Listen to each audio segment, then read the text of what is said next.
හරි. අද අපි කතා කරන්න යන්නේ 2024 A level ප්‍රශ්න පත්‍රය. අපි යමු එහෙනම් පළවෙනි ප්‍රශ්නෙට. පළවෙනි ප්‍රශ්නේ කියනවා පහත දත්ත සලකන්න. A සංවේදකයෙන් ලබා දෙන උෂ්ණත්වගයන්, B පරිගණකයක සුරකී ගොනුවක නිර්මාතෘගේ නම සහ ඒ නිර්මාණය කළ දිනය, C සමාජ මාධ්‍ය ජාලයක බෙදාගෙන යන පළ කිරීම සහ ප්‍රතිචාර එකතුවක්. ඉහත දත්තවල නිවැරදි වර්ගීකරණය පහත කවරක දැක්වේද? මේකේ උත්තර ටික ඔයගොල්ලෝ ඇනලයිස් කරලා බැලුවොත් ඔයගලන්ට හම්බ වෙනවා මහා දත්ත, අඛණ්ඩ දත්ත, දත්ත පිළිබඳ දත්ත කියලා තීරීස් කිහිපයක්. අපි ඒ තීරීස් ටිකත් කතා කරලා ඒවත් එක කම්පැරබල් තව තීරීස් තියෙනවා නම් ඒවත් කතා කරලා අපි ඒ තීරි වලින් කොහොමද මේ ප්‍රශ්නයට උත්තරේ ඩිරයිව් කරලා ගන්න කියලා අපි බලමු.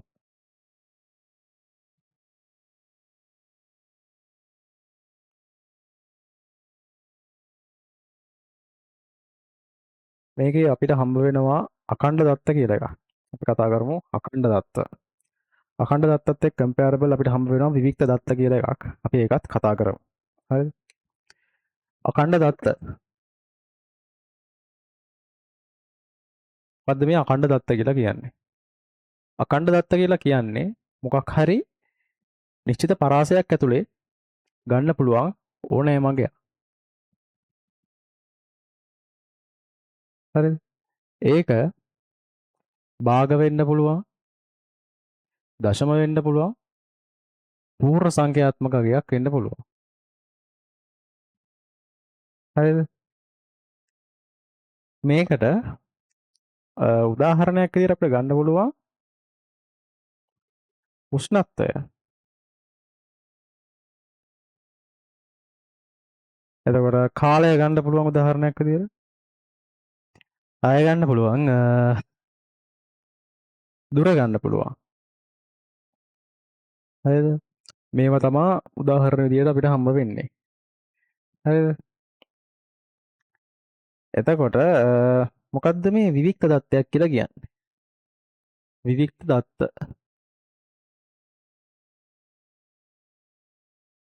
විවික්ත දත්තයක් කියන්නේ පූර්ණ සංඛ්‍යාත්මකව අපිට වෙන වෙනම ගණනය කිරීම කරන්න පුළුවන් දත්තවලට. ඒ කියන්නේ පන්තියක ළමයි වගේ එකක් ගන්න පුළුවන්. පොත් රාක්කයක ඇති පොත් සංඛ්‍යාව.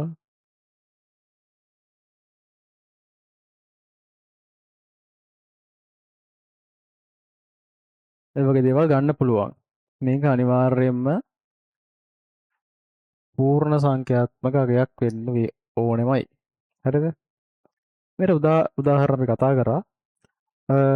මේකේ අපිට කියනවා මේකේ නිශ්චිත පරාසයක් ඇතුළේ තියෙන ඕනෑම අගයක්නේ භාග දශම ඇතුළුව. දශම සංඛ්‍යා අපිට ලියන්න පුළුවන් ඕනෑ තරම්.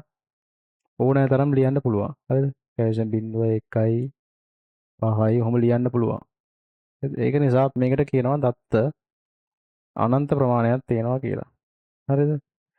විවික්ත දත්ත ගත්තොත් විවික්ත ඉතින් අපි පූර්ණ සංඛ්‍යාත්මක වන ගන්න. එතකොට මේකේ තියෙන දත්ත ප්‍රමාණය ඩිපෙන්ඩ් වෙනවා තියෙන සිනාරියෝ එක අනුව. හරිද? තව දෙයක්. මේකේ ඉංග්‍රීසි ටර්ම් එකත් අපි ලියමු මෙතනින්. අඛණ්ඩ දත්ත කියන්නේ continuous data.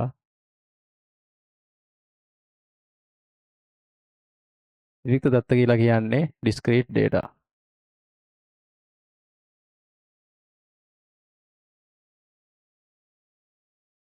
හරිද?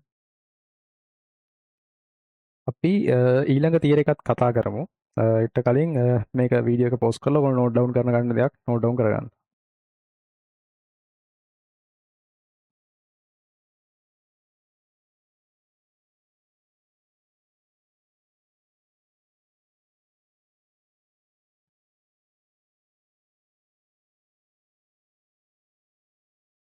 ඊළඟට අපි කතා කරමු මහා දත්ත සහ සාමාන්‍ය දත්ත. සාමාන්‍ය දත්ත කියන එක මේකේ උත්තරවල නැහැ. ඒ වුණාට ඒකත් මහා දත්ත එක්ක සාමාන්‍යයෙන් කම්පෙයාර් කරන්නේ සාමාන්‍ය දත්ත කියන එක. අපි කතා කරමු මහා දත්ත කියන්නේ මොනවද? සාමාන්‍ය දත්ත කියන්නේ මොනවද කියලා. මහා දත්ත කියලා කියන්නේ සාම්ප්‍රදායික දත්ත සැකසුම් ක්‍රම වලින් සකස් කරන්න බැරි විශාල සහ සංකීර්ණ දත්ත. සාමාන්‍ය දත්ත කියලා කියන්නේ සාම්ප්‍රදායික දත්ත සැකසුම් ක්‍රම වලින් සකස් කරන්න පුළුවන් දත්තවලට. අපි ලියමු එක මහා දත්ත නැත්නම් බිග් ඩේටා කියලා අපි කියනවා. සාමාන්‍ය දත්ත.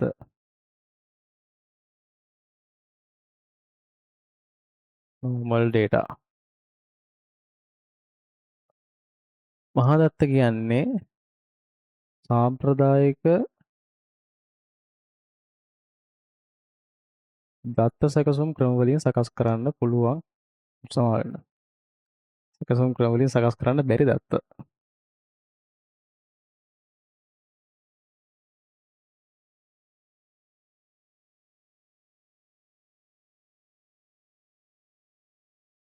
නොහැකි.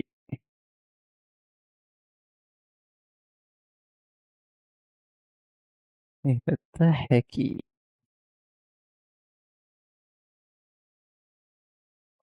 හරිද?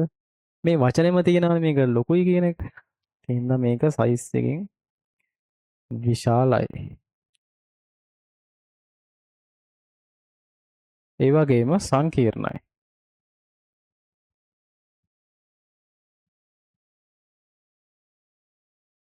මේ පැත්තට ගියොත් සාමාන්‍ය දත්ත සාපේක්ෂව කුඩයි.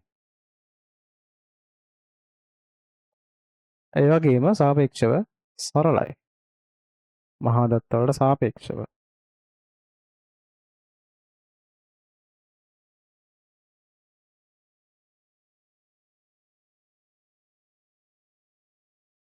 හරි. එතකොට මහා දත්ත වලට උදාහරණ මොනවද දෙන්නේ?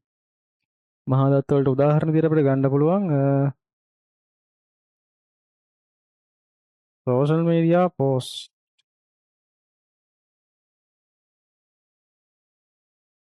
ඒ වගේම මේකේ රෙස්පොන්සස් ගන්නත් පුළුවන්. ඒ වගේම IoT devices වල sensor data.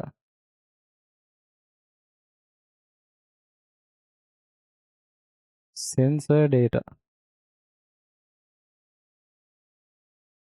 නැත්නම් IoT උපාංගවල සංවේදක දත්ත. සාමාන්‍ය දත්ත විදිහට අපිට ඉතින් ගන්න පුළුවන් Excel sheet එකක්.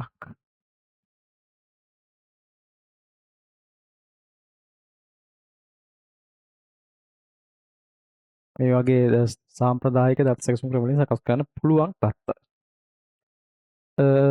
මේකෙත් ඕගොල්ලන් නෝට් ඩවුන් කරගන්න දෙයක් තියෙනවා නම් නෝට් ඩවුන් කරගන්න වීඩියෝ එක පොස් කරනවා.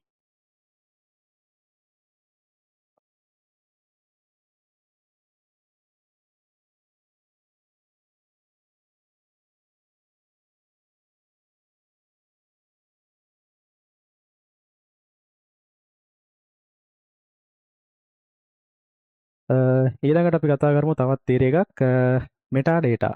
පාර දත්ත නැත්නම් දත්තවල දත්ත. මොකක්ද මේ මෙටා ඩේටා කියන්නේ?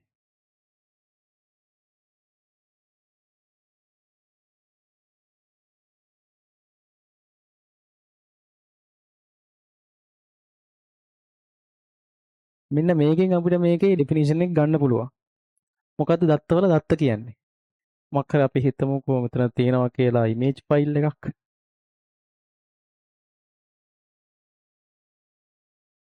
මේකේ සයිස් එක.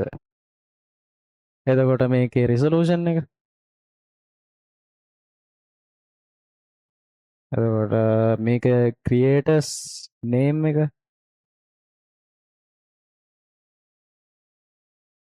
නැත්තම් ක්‍රියේටර්ස් ඩේට් එක ගන්නත් පුළුවන්. හරිද? මේ වගේ මොකක් හරි ෆයිල් එකක් පිළිබඳව විස්තර ටිකක්. උදාහරණයක් විදිහට අර ප්‍රොපර්ටිස් වලින් අපිට එන්නේ මෙන්න මේ දත්ත ටික. හරිද? මේකෙත් ඔයගලන් නෝට් ඩවුන් කරගන්න දෙයක් තියෙනවා නම් නෝට් ඩවුන් කරගන්න වීඩියෝ එක පොස් කරලා.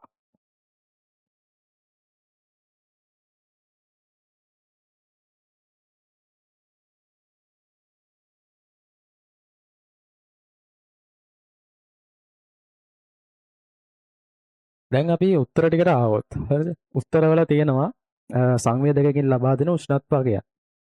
මේ කියලා නෑ IoT සෙන්සර් එකක් ගැන කියලා නෑ. එතකොට සංවේදකකින් ලබා දෙන උෂ්ණත්වයන් කියන එක එන්නේ කන්ටිනියස් ඩේටා නැත්තම් අඛණ්ඩ දත්ත වලට තමයි එන්නේ. මොකද හේතුව නිශ්චිත පරාසයක් ඇතුළේ ගන්න පුළුවන් ඕනෑම වගයක් අපිට ගන්න පුළුවන්. උෂ්ණත්ව වගයන් කියලා මේක දීලා තියෙනවානේ. මම ඒක උදාහරණ වලත් කතා කරා උෂ්ණත්වය කියන එක. එතකොට ඒ කියන්නේ අඛණ්ඩ දත්තයක්.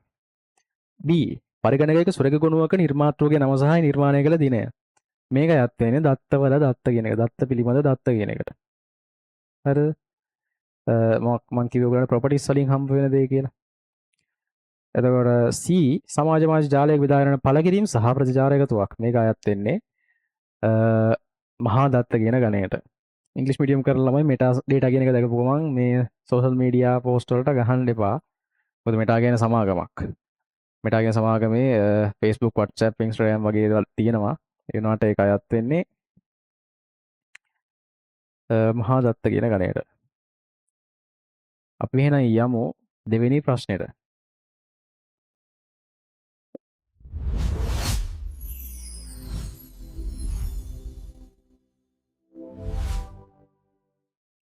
දෙවෙනි ප්‍රශ්නේදී අපිට කියනවා පහත කවරක් කාණ්ඩ සැකසුම් සඳහා උදාහරණ වේද?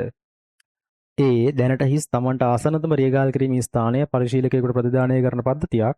B පරිගණක ගොනු සෑම දිනකම දවස අවසානයේදී ස්වයංක්‍රීයව උපස්ථනය කරන පද්ධතියක් නැත්නම් බෑකප් කරන පද්ධතියක්. දවසක් ඇතුළත පාරිභෝගිකයන් වුම් වටිනාකමේ අනුපිළිවෙලට සකස් කරන පද්ධතියක්. මේක කතා කරන්නේ කාණ්ඩ සැකසුම් කියන එක ගැන. හරිද?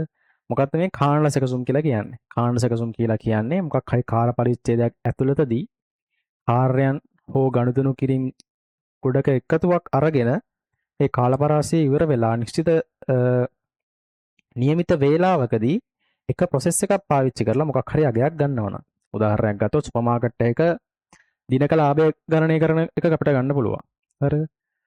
සුපර් මාකට් එකක්ම අපි ගමු ඊළඟ උදාහරණයකට සුපර් මාකට් එකක වැඩ කරන මිනිස්සුන්ගේ සේවකයන්ගේ වැටුප් මාසයක් අවසානයේදී ලබා දෙන එක අපිට ගන්න පුළුවන් ගණනය කරන එක. ඒ වගේ උදාහරණ තමයි අපිට ගන්න වෙන්නේ. එතකොට batch processing නැත්නම් කාණ්ඩ සැකසුම් එක්ක අපි සාමාන්‍යයෙන් කම්පෙයාර් කරන්නේ තත්ත්ව කාලීන සැකසුම් කියන එක. මොකද්ද මේ තත්ත්ව කාලීන සැකසුම්? නැත්නම් රියල් ටයිම් ප්‍රොසෙසින් කියලා කියන්නේ. රියල් ටයිම් ප්‍රොසෙසින් කියලා කියන්නේ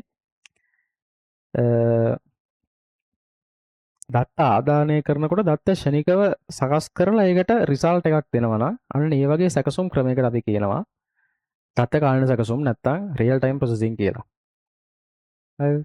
උදාහරණයක් විදිහට ඔයා ක්‍රෙඩිට් කාඩ් එකක් පාවිච්චි කරන කෙනෙක් නම් ක්‍රෙඩිට් කාඩ් එක ATM එකට දාලා කියන දත්ත ආදානය කරලා ෂණිකවම මුදල් ලබා ගන්න පුළුවන්.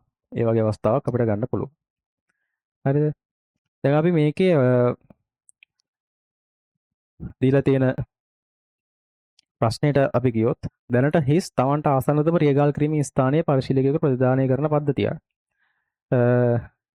මේ අවස්ථාව ගත්තොත් අපිට දැන් මොකක් හරි පාකින් ස්පේස් එකක් බලන්නේ අපිට ඕමනා කරන වෙලාවෙදීනේ.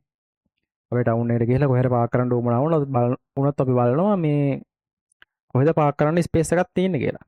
එතකොට අපි මේ බලන අවස්ථාවේදීම රිසල්ට් එකක් අවශ්‍යයි.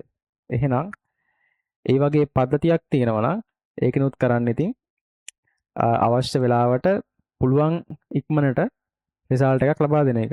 එතකොට ඒ කියන එක අයත් වෙන්නේ තත්ත්ව කාලීන සැකසුම් නැත්නම් රියල් ටයිම් ප්‍රොසෙසින් කියන එකට. එතකොට ඒ කියන උත්තරේ වැරදි. හරිද? පරිගණකයක් ගොනු සෑම දිනකම දවස් අවසානයේදී ස්වයංක්‍රීයව උපස්ථනය කරන පද්ධතිය. මේකේ තියෙනවා වචනයක්. සෑම දිනකම අවසානයේදී. මම ඔයාලට කිව්වා නිශ්චිත කාලපරාසයක් ඇතුලේ කරන කාර්යයන් නැත්නම් ගනුදෙනු කිරීම මේ වගේ දේවල් එකතු කරලා නියමිත වේලාවකට එක ප්‍රොසෙස් එකක් පාවිච්චි කරලා මොකක් හරි රිසල්ට් එකක් ගන්නවා නම් ඒ වගේ සැකසුම් ක්‍රමයකට අපි කියනවා කාණ්ඩ සැකසුම් නැත්නම් batch processing කියලා. ඒ කියන්නේ මේක අයත් වෙන්නේ කාණ්ඩ සැකසුම් කියන ගණයට. එතකොට ඒ උත්තරේ හරි. දවසක් ඇතුළත ලද පාරිභෝගික කැණුම් වටිනාකමේ අනුපිළිවෙලට සකස් කරන පද්ධතියක්. මේකෙත් තියෙනවා අර වචනේ. දවසක් ඇතුළත ලද. එතකොට මේකත් අයත් වෙන්නේ කාණ්ඩ සැකසුම් කියන ගණයට. එතකොට මේකේ උත්තරේ වෙන්නේ B හා C පමණි. උත්තරේ 4.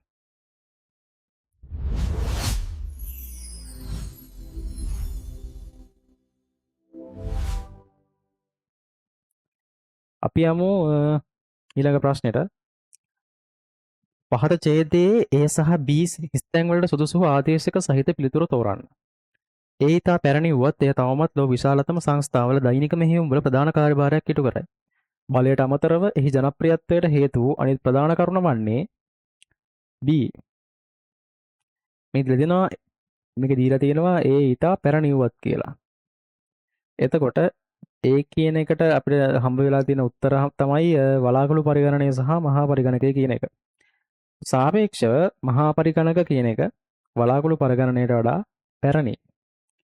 ඒ වගේම මේක කියනවා ලොව විශාලතම සංස්ථාවල දෛනික මෙහෙයුම් වල ප්‍රධාන කාර්යභාරයක් ඉෂ්ට කරනවා කියලා. අපි විශාල සංස්ථාවල අයිතිකාරයෝ නෙමෙයිනේ අපිත් පාවිච්චි කරනවා ක්ලවුඩ් කම්පියුටින් කියන එක. එතකොට මේකේ අනිවාර්යයෙන්ම උත්තරේ වෙන්න ඕනේ ඒ කියන එකට මහා පරිගණකය කියන එක. නැත්තම් මේන් ෆ්‍රේම් කම්පියුටර්. එහි ජනප්‍රියත්වයට හේතු වූ අනෙක් ප්‍රධාන කරුණ වන්නේ කියලා කියනවා බලයට අමතරව. එතකොට එහි අඩු මිල කියන එක අපිට කොහොමත් ගන්න බෑ. මොකද ඒක ඉතා අධික මිලෙන් අධිකයි. මිල අඩු වුණා නම් ජනප්‍රියත්වයට හේතුවක් වෙන්න තිබුණා. එහි විශාලත්වයයි මොකද මේක විශාලත්වයෙන් වැඩි. ඒක ජනප්‍රියත්වයට හේතුවක් වෙන්නේ නැහැ. ඒක නිසා අපිට ගන්න වෙන්නේ එහි විශ්වසනීයත්වයයි. ඇයි ඒ? මොකද මේක මේ නිතර අක්‍රිය කරන්නේ නැහැ මේන් ෆ්‍රේම් කම්පියුටර් එක. එතකොට කාර්යක්ෂමව සේවාවක් සපයනවා. එතකොට අපේ ඒක පිළිබඳව තියෙන විශ්වාසය වැඩි. විශ්වාසනීයත්වය වැඩි. ඒක නිසා ඒක තමයි මේකේ ප්‍රධානතම හේතුව මේක ප්‍රසිද්ධ වෙන්න. එතකොට උත්තරය අපිට ගන්න වෙන්නේ 4. මහා පරිගණකය සහ එහි විශ්වාසනීයත්වයයි කියන එක. අපි යමු ඊළඟ ප්‍රශ්නයට.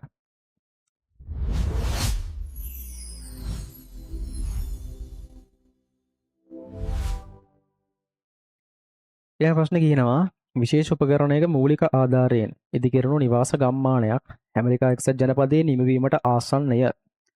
නිවාසවල බිත්ති මෙම උපකරණය භාවිතයෙන් ගොඩනගා ඇති අතර අත්‍යවාරම් සහ වහල සාම්ප්‍රදායික ක්‍රමයට ගොඩනගා ඇත. ඉදිකිරීම් ක්‍රියාවලියට අවශ්‍ය සේවකයන්ගේ ගණන මෙම උපකරණය අඩු කරන අතර ක්‍රියාවලිය ඉක්මන් සහ ලාභදායී කොට ඉදිකිරීමකදී ඇතිවන නාස්තියද අවම කර ඇත. මෙම විශේෂ උපකරණය කුමක් විය හැකිද? පළවෙනි උත්තරේ දීලා දෙනවා සංඛ්‍යාංකකයක් කියලා. සංඛ්‍යාංකකයක් නැත්නම් ඩිජිටයිස් එකකින් කරන්නේ ඇනලොග් සිග්නල් එකක් ඩිජිටල් බවට හරවන එක. ඒකෙන් බිත්ති බඳින්න බෑ. තව උත්තරයක් දීලා තියෙනවා ලකුණු කරණයක් නැත්නම් ප්ලොට් එකක්. ප්ලොට් එකකින් අපි මොකද කරන්නේ? ප්ලොට් එකකින් කරන්නේ සැලසුම් මදින එක. සැලසුම් මදින එක ඉදිකිරීම් කාර්යයට සහයක් වුණත් මේක කියලා තියෙනවා ඩිරෙක්ට්ලි නිවාසවල බිත්ති මෙම උපකරණය භාවිතයෙන් ගොඩනගා ඇති අතර බිත්ති ගොඩනගන්න ප්ලොට් එකකින් බෑ. 4 කියලා තියෙනවා පොයින්ටින් ඩිවයිස් දැක්වුම උපාංගයක්. මවුස් එකකින් අපිට බෑ බිත්ති බඳින්න. ඒ නිසා පොයින්ටින් ඩිවයිසස් කියන උත්තරේ වැරදි. ජොයිස්ටික් එකෙන් අපි කරන්නේ ගේම් සෙල්ලම් කරන එක. ගේම් සෙල්ලම් කරන්න පාවිච්චි කරන එකකින් කොහොමද බිත්ති බඳින්නේ? එහෙනම් උත්තරය වෙන්නේ a large 3D printer. විශාල ත්‍රිමාණ මුද්‍රකයක්. අපි යමු එහෙනම් 5 වෙනි ප්‍රශ්නෙට.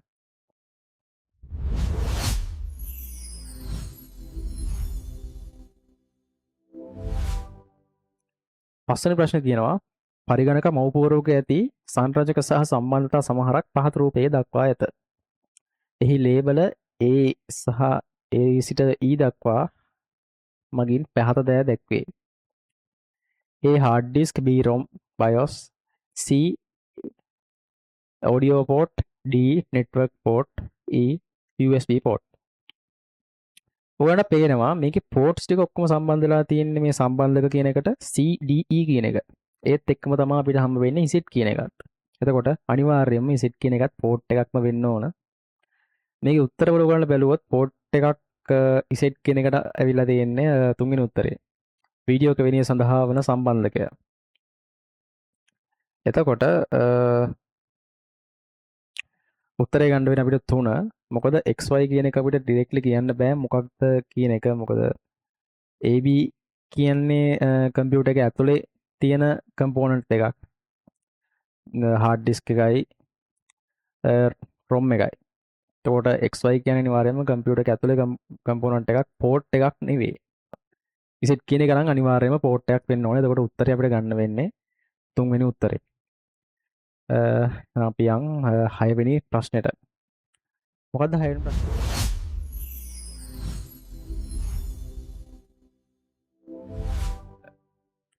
මොකද්ද 6 වෙනි ප්‍රශ්නේ කියන්නේ?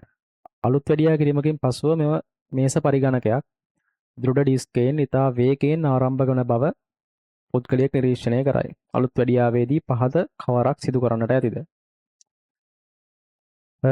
මේ කියන්නේ ඉක්මනින් බූට් වෙනවා කියලා. මොකද්ද මේ බූටින් කියලා කියන්නේ? කම්පියුටර් එකක් ස්ටාර්ට් කරනකොට ස්ටාර්ට් අප් එකේදී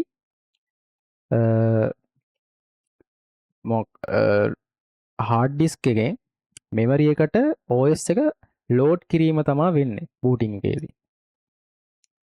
එතකොට මේකේ පළවෙනි උත්තරේ දීලා තියෙනවා RAM එක අඩු කර මෙහෙයුම් පද්ධතිය නැවත ස්ථාපනය කිරීම. RAM එක වැඩි කරා නම් යම් සහයක් දක්වනවා කියලා කියන්න පුළුවන්.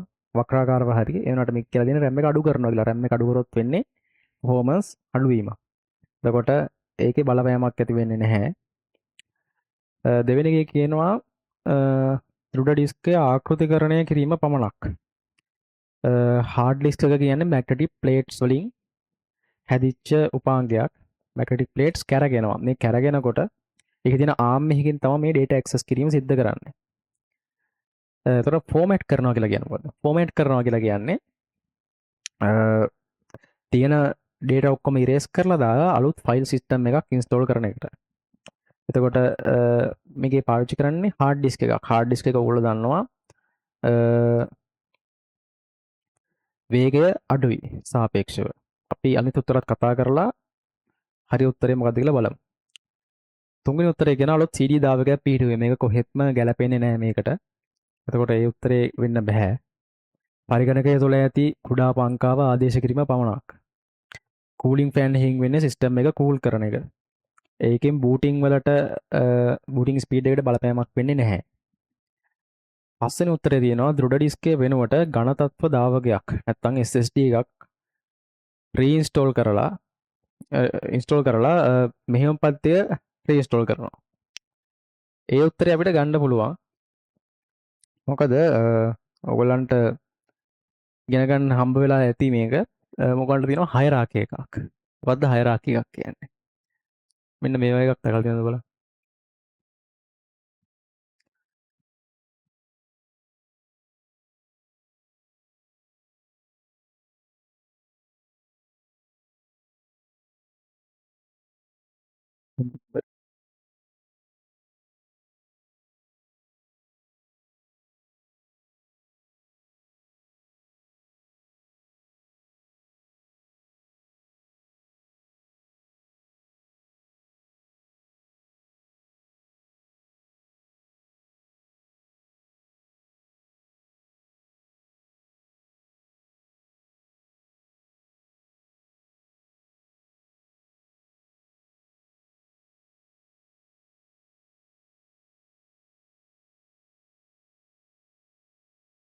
මෙන්න මේ වගේ එකක් ඔයගොල්ලෝ දැකලා ඇති.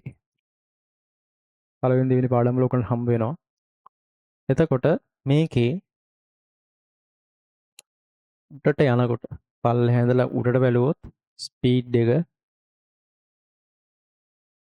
වැඩි වෙනවා.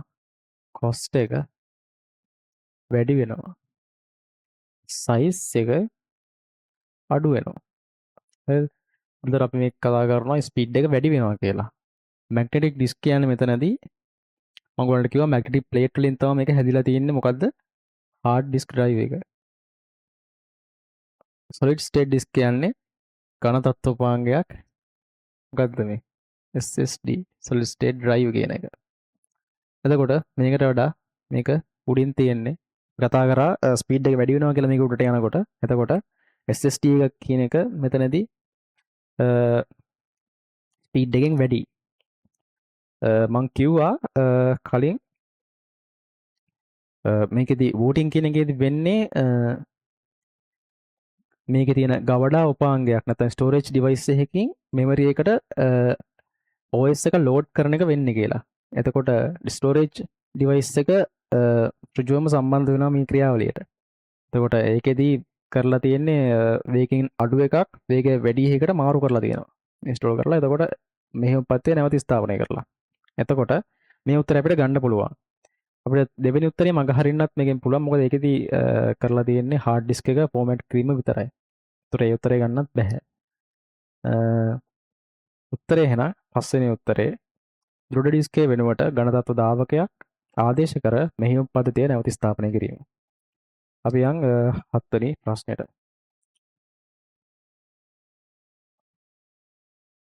නෝට් ඩවුන් කරගන්න දෙයක් තියෙනවා නම් ඔයගොල්ලෝ නෝට් ඩවුන් කරගන්න වීඩියෝ එක පොස් කරලා.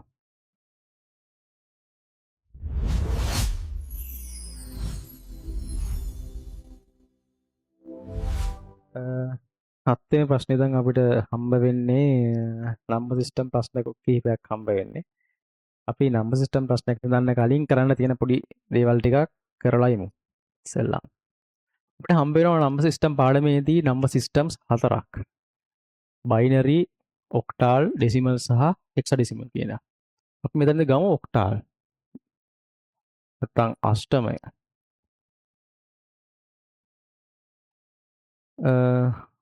මේකෙදී අපිට ඉලක්ක 8ක් හම්බ වෙනවා. කැරක්ටර්ස් 8ක් තියෙනවා. අපි ඒක ලියාගනිමු.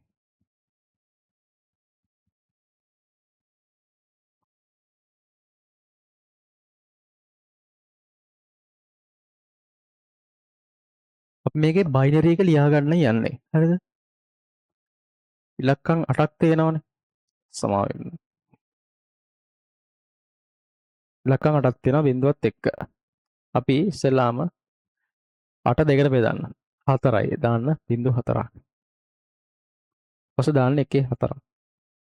ඊපස්සේ දාන්න බිඳු 4 දෙකට බෙදහම 2යි බිඳු 2ක් දාන්න. බිඳු 2යි 1 2යි. බිඳුවයි 1යි බිඳුවයි 1යි බිඳුවයි 1යි බිඳුවයි 1යි. ඊළඟට අපි ලියමු හෙක්සාඩෙසිමල්. මේකට කියනවා ෂඩ් දශමය.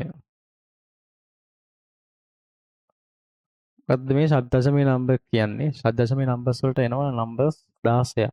මේකේ 8ක් එනවා. බිංදුව ඉඳලා 15 වෙනකම්.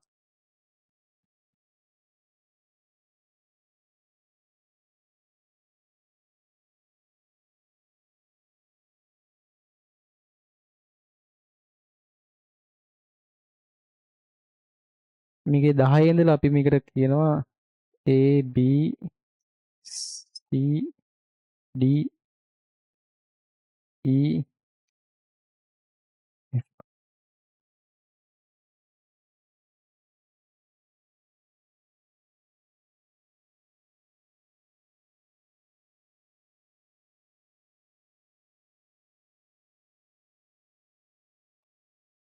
අපි මේකෙත් බයිනරි එක ලියාගමු. මේකේ 16ක් තියෙනවා. 16 දෙකට බෙදුවම 8යි. දාන බිංදුව 8ක්.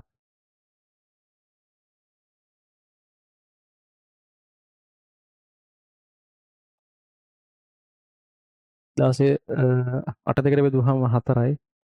4ෙන් 4 මාරු වෙවි යන්න තියෙන්නේ.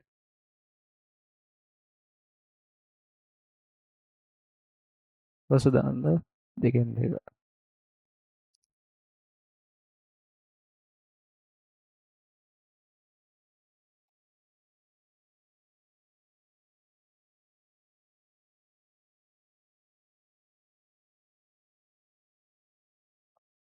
ඊළඟට ලියාගන්න 8 දෙවෙනි බලය 64යි.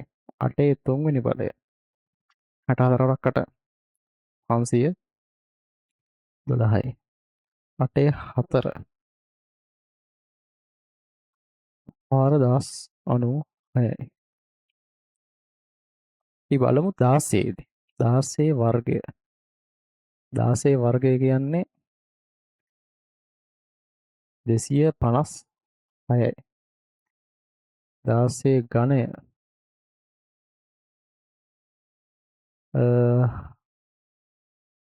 4096යි.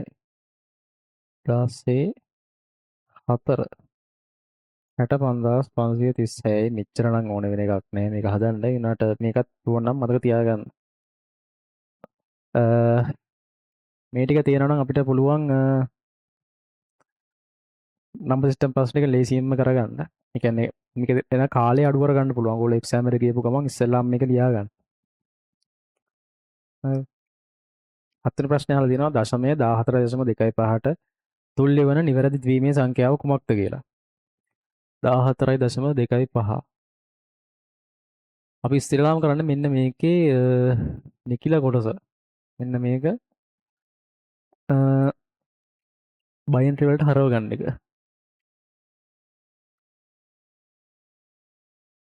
කියන්නේ ඩෙසිමල් සංඛ්‍යාවක් බයිනරි වලට හරවන්න තමයි තියෙන්නේ. ඩෙසිමල් බයිනරි කරනවා නම් අනිවාර්යයෙන්ම ඩෙසිමල් සංඛ්‍යාව දෙකෙන් බෙදනවා. ඩෙසිමල් ඔක්ටාල් කරනවා නම් 8ෙන් බෙදනවා. ඩෙසිමල් හෙක්සාඩෙසිමල් කරනවා නම් 16ෙන් බෙදනවා. හරිද? බෙදලා ඉතුරු වෙන අගයන් ටික ලියාගෙන යනවා. 4 දෙකෙන් බෙදුවහම 2 සමාන 14. 14 දෙකෙන් බෙදුවහම 7යි ඉතිරි නෑ. එහෙම දෙකෙන් 3 6යි ඉතිරි 1යි. දෙවරක් එක 2යි ඉතිරි 1යි. 1 බිඳුවයි. ඔන්න ඔක තමයි 14 බයිනරි එක. හරිද? මම හිතන්නේ ඔයගොල්ලන්ට දැනටමත් උත්තරේ හම්බ වෙලා තියෙනවා 4 වෙනි උත්තරේ. දශම සංඛ්‍යාව හදන්න අවශ්‍යත් නැහැ. ඒනට අපි මේකේ තියරි ඉගෙන ගමු. කොහොමද දශම සංඛ්‍යාවක් හොයන්නේ කියලා. 0.25 කියලා අපි ගමු. 0.25 වෙනම ගත්තා. ඊට පස්සේ මෙන්න මෙතෙන්ට එක ඉලක්කම එනකන් මේක දෙකෙන් වැඩි කරගෙන යන්න ඕන. හරිද? 0.25 දෙකෙන් වැඩි කරාම 0.5යි. මෙතෙන් දෙක ආවේ නැහැ. මේකත් දෙකෙන් වැඩි කරනවා. 0.5 දෙකෙන් වැඩි කරාම 1.0යි. මේකේ මේක හැර මෙන්න මේ ඉලක්කම් දෙක ගන්න. දශම බිඳුවයි 1යි. මෙන්න මේක තමයි 14.25 බයිනරි එක. උත්තරේ 4.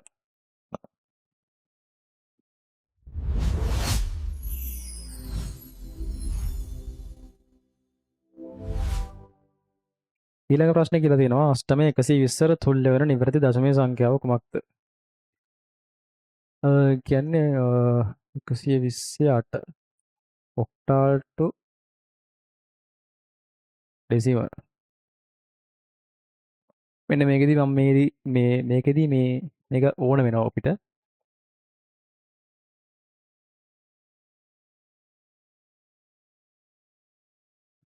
මේක 120ට තුල්‍ය. මේකේ උඩින් ලියා ගන්න ඔයගොල්ලෝ පොඩියට මෙහෙම බිංදුව 1 2 කියලා. හරිද? මේ බිංදු තියෙන ඒවා ලියන්න එපා. හරිද? ඒවට නැතුව මේවට විතරක් හිතලා ගහගන්න. මේ මොකද්ද? 1 1 නම් 8 1 2 නම් 8 2 8 1 කියන්නේ 8යි 8 2 කියන්නේ 64යි.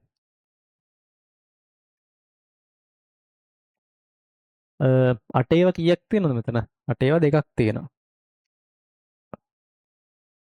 64 ඒවා තියෙනවා එකක්. 8 2 16යි 64ක් 64යි උත්තරේ 80යි. උත්තරේ තුන්වෙනි උත්තරේ. නික අපි නිකන් හදමුකෝ 16 පාදයට ආවොත් කොහොමද එන්නේ කියලා.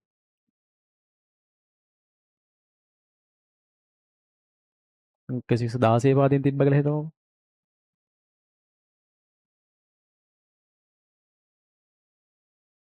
16 පාදයෙන් තිබ්බොත් මේකෙදි මේකට අපි ගන්නෙ නැහැ. මේක ගන්න 16 1 ගන්න 16 2 16 1 කියන්නේ 16යි. 16 2 කියන්නේ 256යි. 16 ඒවා තියෙනවා දෙකක්. 256 ඒවා තියෙනවා එකක්. 32ක් තියෙනවා. එතන 256ක් තියෙනවා. මේක දශමයේ 280ට සමානයි. හරිද? ඔන්න ඔය විදිහට තමයි කරන්නේ. ඒකට තමයි අරක වැදගත් වෙන්නේ. හරිද? මේකත් නෝට් ඩවුන් කරගන්න ඕන නෝට් ඩවුන් කරගන්න වීඩියෝ පෝස් කරලා.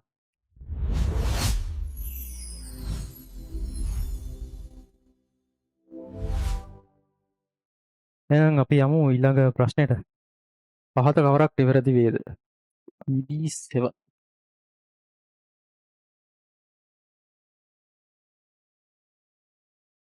84 10 වගේ.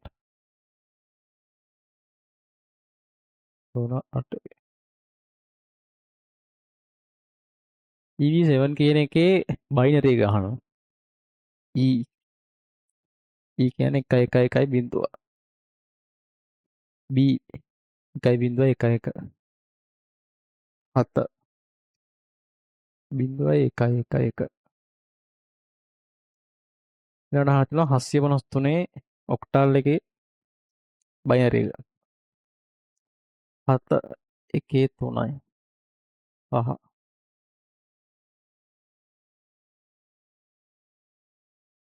0.1 1.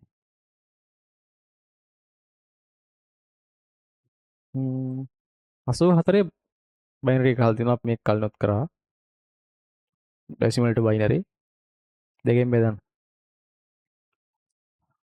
දෙවරක් 42 ඉතිරි නෑ. දීම දෙකෙන් 21යි ඉතිරි නෑ. දෙවරක් 10යි ඉතිරි 1යි. දෙවරක් 5 10යි ඉතිරි නෑ. දෙවරක් 2 4යි ඉතිරි 1යි. දෙවරක් 1 2යි ඉතිරි නෑ. උත්තරේ 101යි. මේ උත්තරේ මේක බැලුවොත් අපිට හම්බ වෙන උත්තරේ 1 හා 2 පමණයි. තුන්වෙනි උත්තරේ වැරදි. උත්තරේ 2. නේද? නෝට් ඩවුන් කරගන්න ඕන. නෝට් ඩවුන් කරගන්න.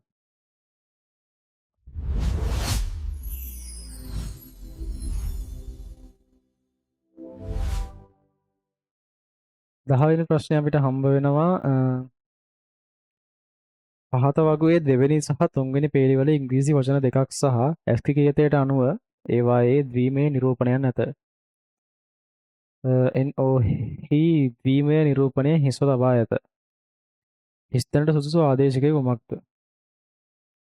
අපිට මේකේ හම්බ වෙනවා ඔයගොල්ලෝ සිලබස් එකේ BCD EBCDIC ASCII එතකොට යුනිකෝඩ් වගේ ඒවා.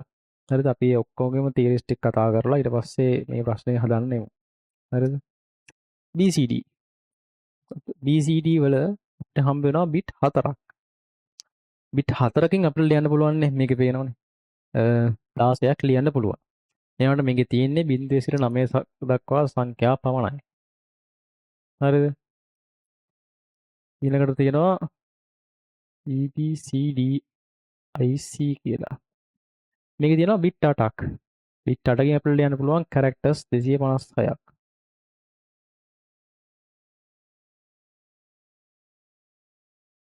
මේක ඒ කියන්නේ බිට් ගාන දුන්නාම මේ කැරක්ටර්ස් ගාන අපිට හොයන්න පුළුවන්. ඒක දෙකේ බලයක් විදිහට ලිව්වොත්.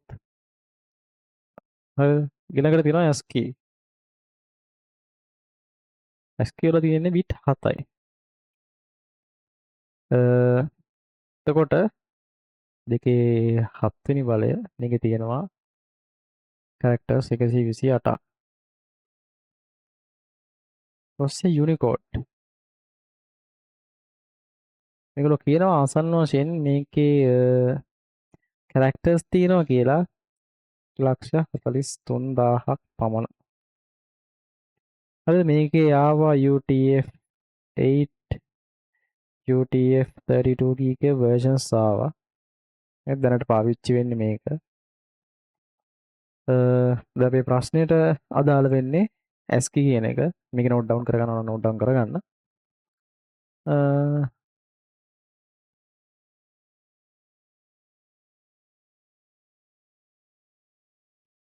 දැන් මේකෙදි කතා කරානේ මේකේ තියෙන බිට් 7යි කියලා.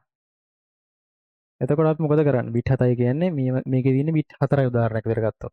එතකොට මේකේ බිට් 7ක් තියෙනවා. හරිද? ප්‍රශ්නේ අපිට දීලා තියෙනවා මේ විදිහට.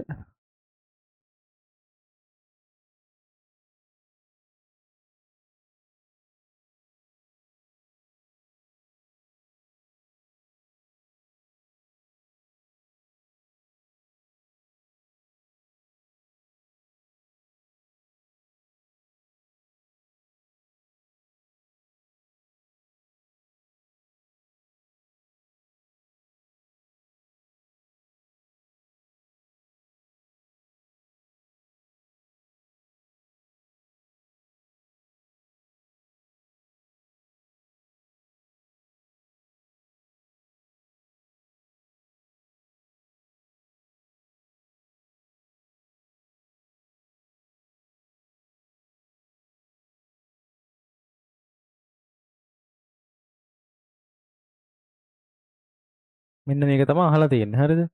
දැන් අපි කතා කරන්නේ මේක බිට් 7ක් තියෙනවා කියලා. බිට් 7ක් තියෙනවා නම් අපි කරන්න ඕනේ මේක බිට් 7න් 7 වෙන් කරගන්න.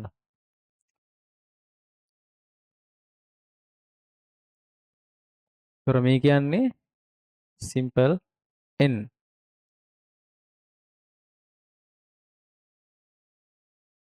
මේ කියන්නේ simple o. මේ capital N. ඒතර මේ තියෙන්නේ මෙන්න මේ ලකුණ. හරිද? අපෙන් අහලා තියෙන්නේ මෙන්න මේක.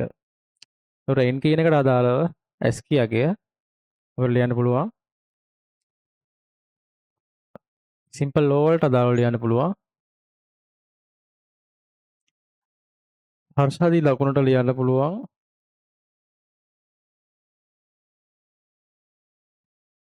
මෙන්න මේක තමයි ASCII කේතය.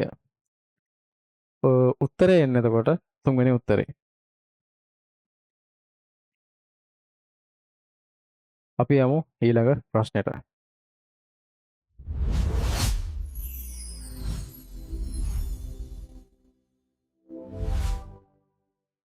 ඊළඟ ප්‍රශ්නේ අපිට කියනවා බයිනරි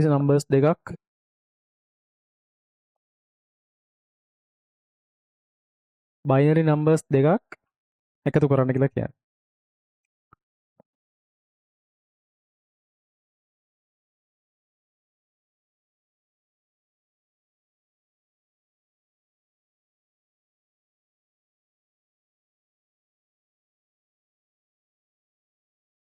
හරි.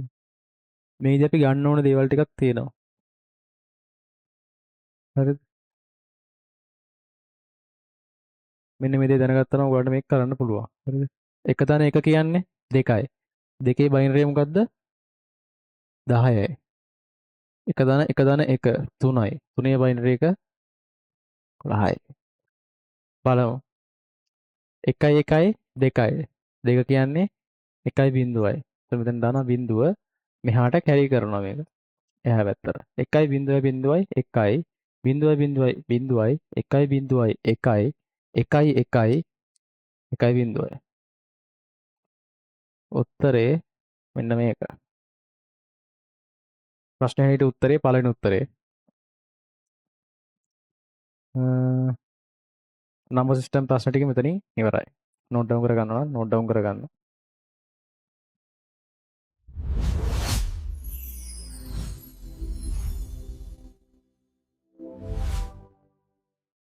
ඊළඟ ප්‍රශ්නේ අපිට හම්බ වෙන්නේ ලොජික් ගේට් කියන කොටසින්.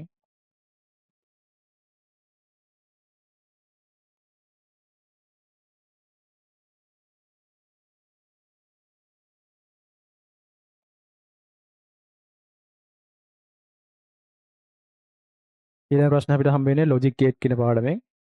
ලොජික් ගේට් පාඩමෙන් දීලා තියෙනවා දී ඇති ප්‍රපතේ ප්‍රතිදානය පහත කවරකින් ප්‍රකාශ වේද කියලා. හරි.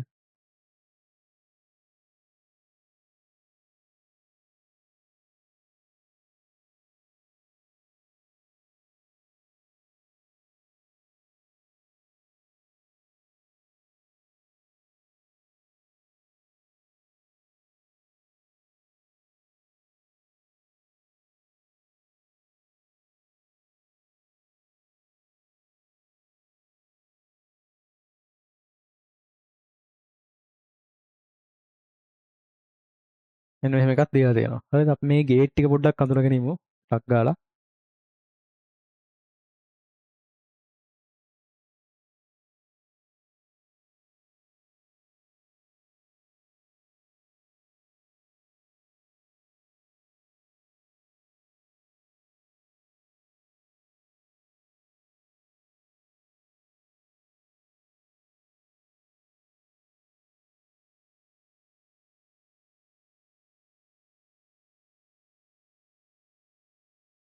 හරිද? මෙන්න මේ වගේ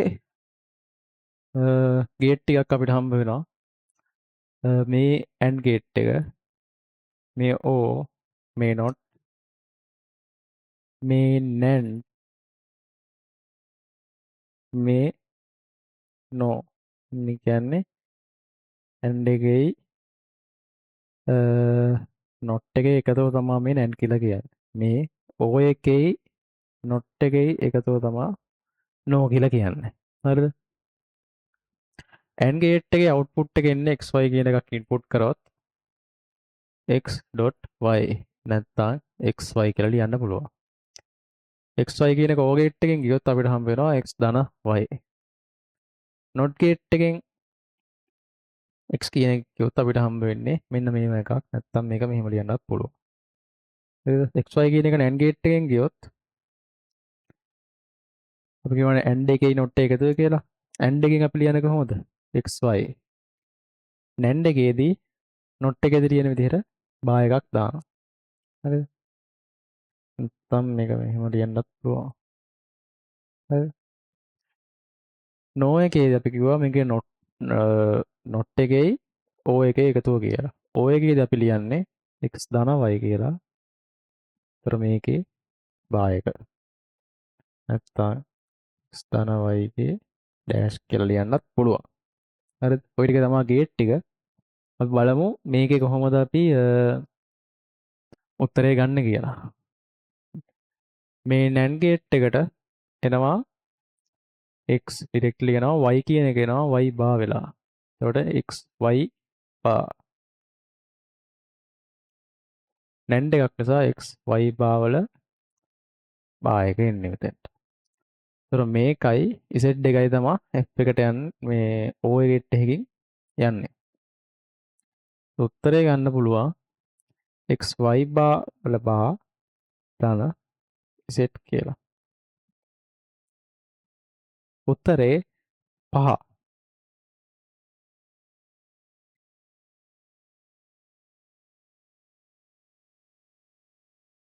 නෝට් ඩවුන් කරගන්න දෙයක් තියෙනවා නෝට් ඩවුන් කරගන්න.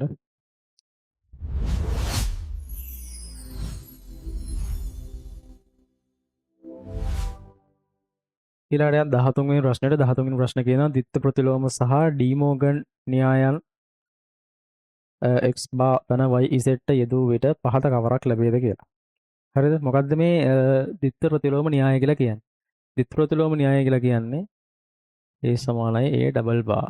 කියන්නේ a කොහේ හරි දැක්කොත් ඔයාලට a ඩබල් බා කියලා ලියන්නත් පුළුවන්. a ඩබල් බා කොහේ හරි දැක්කොත් a කියලා ලියන්නත් පුළුවන්. ඩී මෝගන් ලෝ කියලා කියන්නේ a b බා කියලා කොහේ හරි දැක්කොත් ඔයාලට ලියන්න පුළුවන්. a බා ධන b බා කියලා. නැත්තම්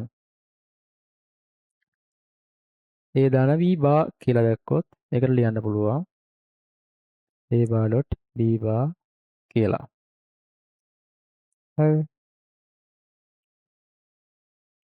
එතකොට අපිට කියනවා x බා ධන y මේකට ඩබල් කම්ප්ලිමන්ට් ලෝ එක දාලා ඊට පස්සේ ඩී මෝගන් ලෝ එක දාන්න කියලා. නේද? අපි මේකට ඩබල් කම්ප්ලිමන්ට් ලෝ එක දාමු. x බා y z. හරිද? දැන් මේකට ඩී මෝගන් ලෝ එක දාන්න කියලා කියනවා. හරිද? අපි මේ බා එක චුට්ටක් නැහැ කියලා හිතමුකෝ. නැහැ කියලා හිතමු. ඒකට නිකන් මේකයි ටිකක් සමානයි වගේ පේනවා ඕගොල්ලන්ට. ඒ කියන්නේ දැන් මේක අපිට ලියන්න පුළුවන්. මෙතන x බා එක වෙනම තියෙන්නේ. හරිද? x බා එකේ බා ඩොට් y z බා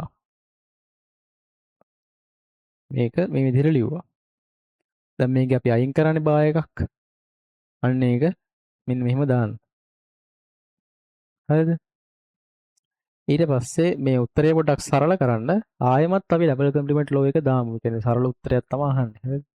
මම ඔයාලට කිව්වා A දැක්කොත් A ඩබල් බා කියලා ලියන්නත් පුළුවන්. A ඩබල් බා කොහෙද දැක්කොත් A කියලා ලියන්නත් පුළුවන්. දැන් මෙතන තියෙනවා x ඩබල් බා කියලා එකක්. x ඩබල් බා වෙනුවට අපි x කියලා ලියනවා. x.yz බා එක එහෙම තියෙනවා. මේක තියෙනවා. මෙන්න මේක තමයි උත්තරේ. ඕගොල්ලෝ නෝට් ඩවුන් කරගන්න දෙයක් නෝට් ඩවුන් කරගන්න උත්තරේ 4.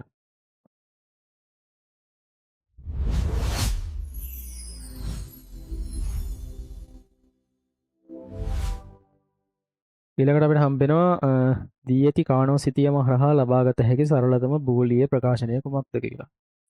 අපිට දීලා තියෙනවා කානෝ මැප් එකක්.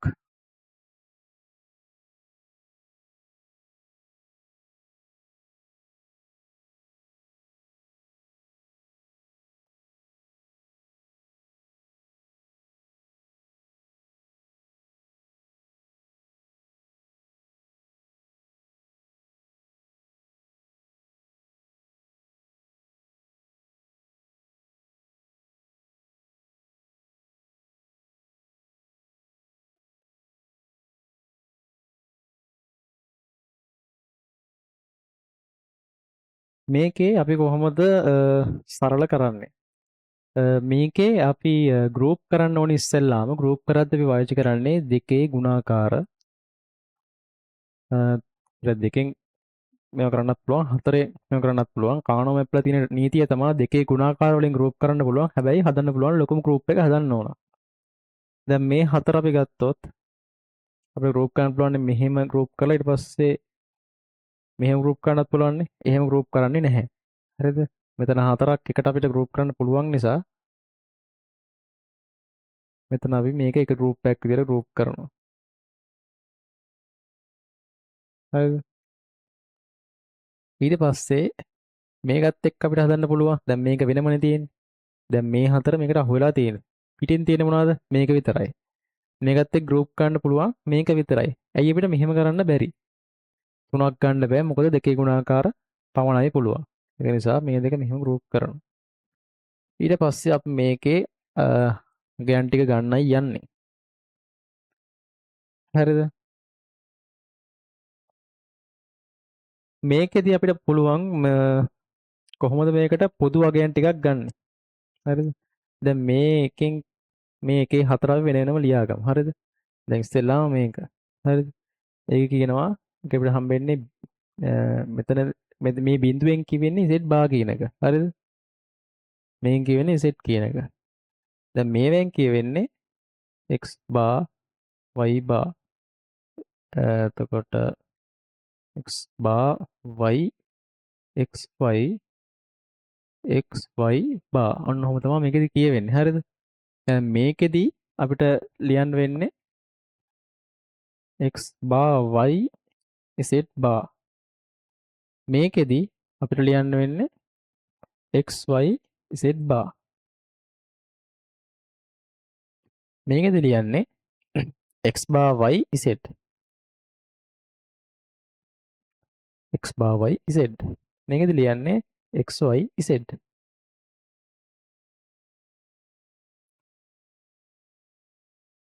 දැන් මේ හැම එකම ඕගලන්ට පේනවා පොදු එකක් තියෙනවා. මොකක්ද ඒ පොදු එක? මෙන්න මේක. හරිද? එතකොට මේකෙන් අපිට ගන්න පුළුවන් y කියන එක. මේ ගෲප් එකේ. දැන් මේ ගෲප් එක බලමු. මේ ගෲප් එකේදී අපිට ලියන්න පුළුවන් xy z බා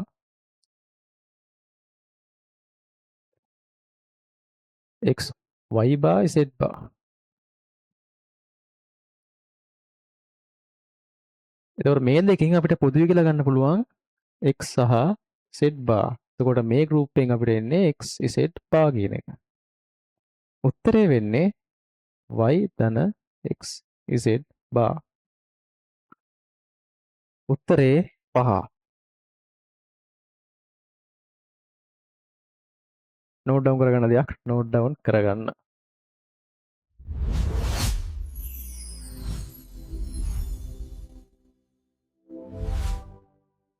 අපි දැන් කතා කරන්න යන්නේ 15 වෙනි ප්‍රශ්නේ. ක්‍රියායන පාලන ඛණ්ඩය සම්බන්ධයෙන් පහත කවරක් නිවැරදි වේද? එය ක්‍රියායනයක තොරතුරු කළමනාකරණය කිරීම සඳහා මෙහෙයුම් පද්ධති විසින් භාවිතා කරනු ලබන දත්ත ව්‍යුහයකි.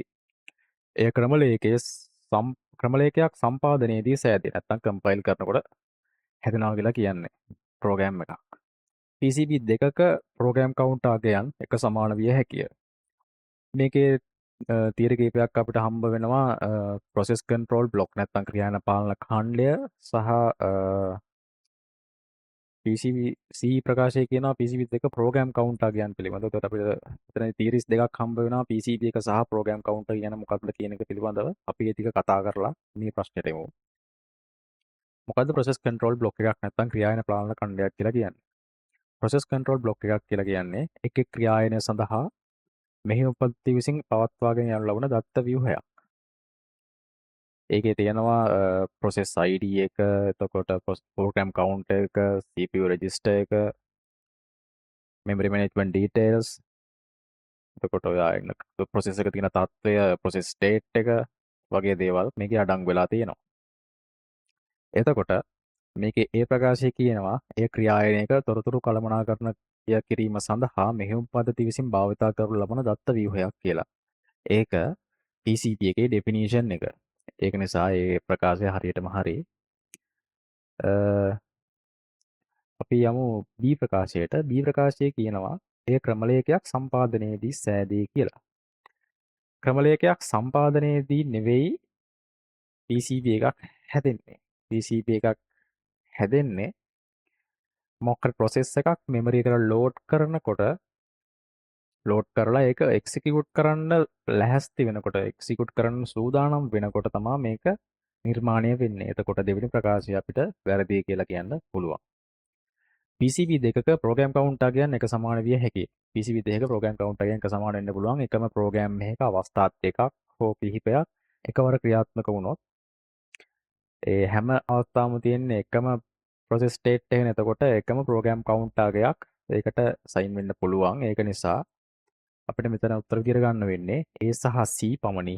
උත්තරේ 3.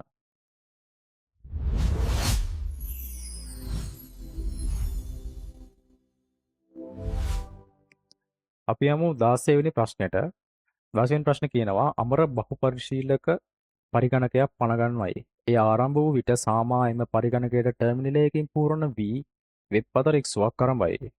මද වේලාවකට පසුව සාමා තම Python කේතේ වැඩ කටයුතු කිරීම සඳහා පාඨ සංස්කාරකයක් ආරම්භයි. ඉන්පසු රාණිද මෙම පරිගණකයට වෙනත් ටර්මිනල් එකකින් පූර්ණ වී වෙබ් අතර එක්සුවක් ආරම්භයි. මේක කියනවා මේක බහුපරිශීලක පරිගණකයක් පණ ගන්නවා කියලා තමයි ඉස්සෙල්ලාම කියන්නේ. අපි බලමු මේ පරිගණකයක් පණ ගන්නවා කියන්නේ මොකද නැත්නම් මේක ඉස්සෙල්ලාම පණ ගන්නවද්දි වෙන්නේ මොකක්ද කියලා. පරිගණකයක ඇරඹුම් ක්‍රියාවලිය නැත්නම් කම්පියුටර් එකක boot process එකේදී ඉස්සෙල්ලාම වෙන්නේ BIOS මගින් නැත්නම් basic input output system මූලික ආදාන ප්‍රතිදාන පද්ධතිය මගින් වෙන්නේ ඉස්සෙල්ලාම කම්පියුටර් එකේ hardwares ටික start කරනවා. කම්පියුටර් එකේ hardware ටික start කරලා OS එක secondary storage එකකින් ඉඳලා නැත්නම් ද්විතීයික ආචයන උපාංගයකින් ඉඳලා memory එකට load කරනවා. ඒක තමා පරිගණකයක ඇරඹුම් ක්‍රියාවලිය කියලා කියන්නේ. එතකොට ඉස්සෙල්ලාම කරන්නේ BIOS එකකින් hardware ටික ආරම්භ කරන එක. එතකොට OS එක memory එකට load කරන්න ඊට පස්සේ. එතකොට ඉස්සෙල්ලාම එන්න ඕනේ BIOS. එතකොට අපිට මේකේ 4 සහ 5 කියන උත්තර දෙක අපිට ඉවත් කරන්න පුළුවන්. ඒකේ ඉස්සෙල්ලා තියෙන්නේ OS, ඊට පස්සේ තියෙන්නේ BIOS. ඊට පස්සේ මේකේ කියලා තියෙනවා ප්‍රශ්න කියලා තියෙනවා මේක බහුපරිශීලක පරිගණකයක් කියලා.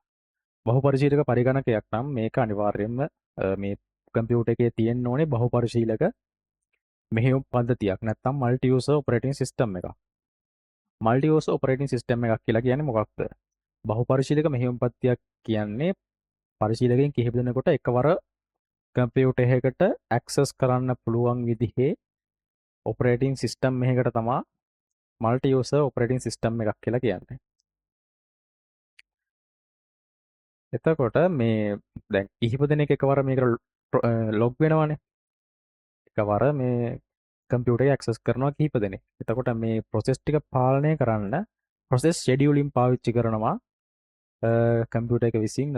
එතකොට මේ process scheduling නැත්තම් ක්‍රියායන නියමකරණ පාවිච්චි කරන නිසා මේකේ තියෙන හැම process එකක් අතරටම මේ ක්‍රියායන නියමකරණ නැත්තම් process scheduling කියන එක එන්න ඕන.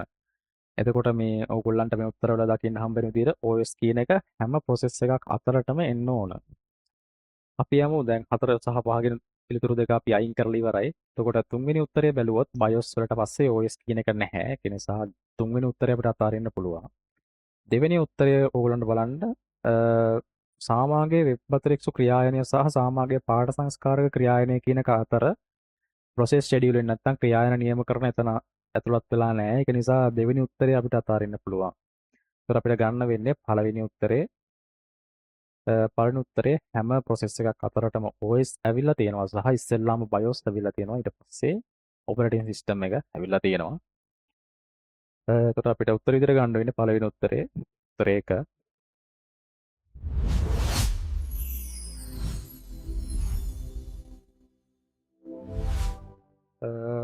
අපි යමු 17 වෙනි ප්‍රශ්නෙට. ඩිස්ක් එක කට්ටියක් නැත්නම් බ්ලොක් එකක් බයිට් 512ක් වේ. බයිට් 1959ක විශාලත්වයකින් යුතු ගොනුවක් එම ඩිස්කේ ආචය කළ විට එම ගොනුවට වෙන් කරන ලද බයිට කොපමණ සංඛ්‍යාවක් අපතේ යනු ඇතිද? අපි මේක රියල් වර්ල්ඩ් සිනාරියයකට ගෙමු. හරිද? මේක කියලා තියෙන්නේ බයිට් 512ක බ්ලොක් එකක් ඩිස්ක් එකක බ්ලොක් එකක් බයිට් 512යි. බයිට් 1959 විශාලත්වයක් තියෙන ගොනුවක් ඒ ඩිස්ක් එකේ ස්ටෝර් කරාම ඒ ෆයිල් එකට වෙන් කරපු බයිට් කොච්චර සංඛ්‍යාවක් අපතේ යනවද කියන එක තමයි අහන්නේ. හරිද? අපි උදාහරණයක් විදියට ගමු හෝල් එකක් තියෙනවා. හෝල් කීපයක් තියෙනවා. මේක හෝල් එකක දාන්න පුළුවන් ළමයි 512.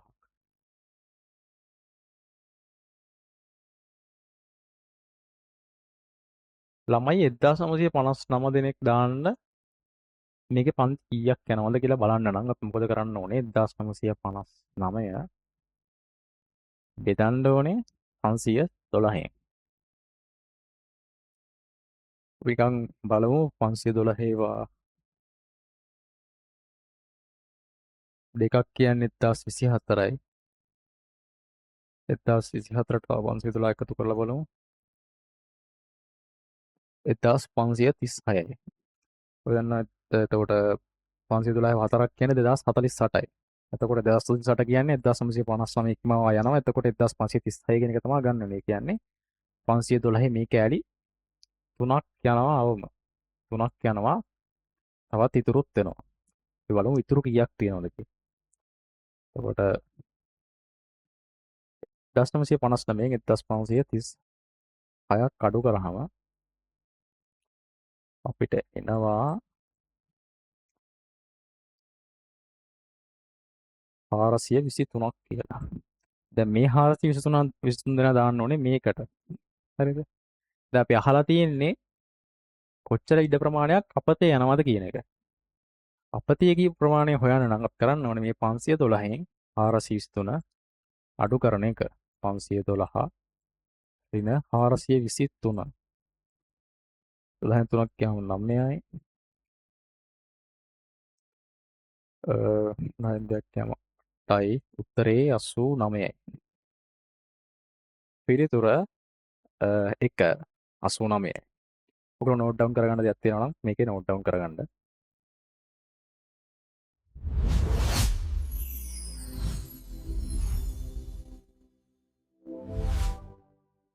දහටවෙනි ප්‍රශ්නය අපිට හම්බ වෙනවා පොඩි රූප සටහනක්.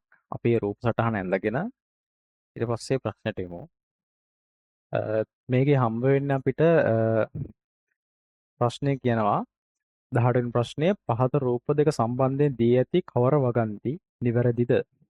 සැලකිය යුතුයි v වෝල්ටීයතාව t කාලය. එතකොට අපිට මේ හම්බ වෙලා තියෙන්නේ කාලයත් සමග වෙනස් වන වෝල්ටීයතාවයේ ප්‍රස්ථාර දෙකක්.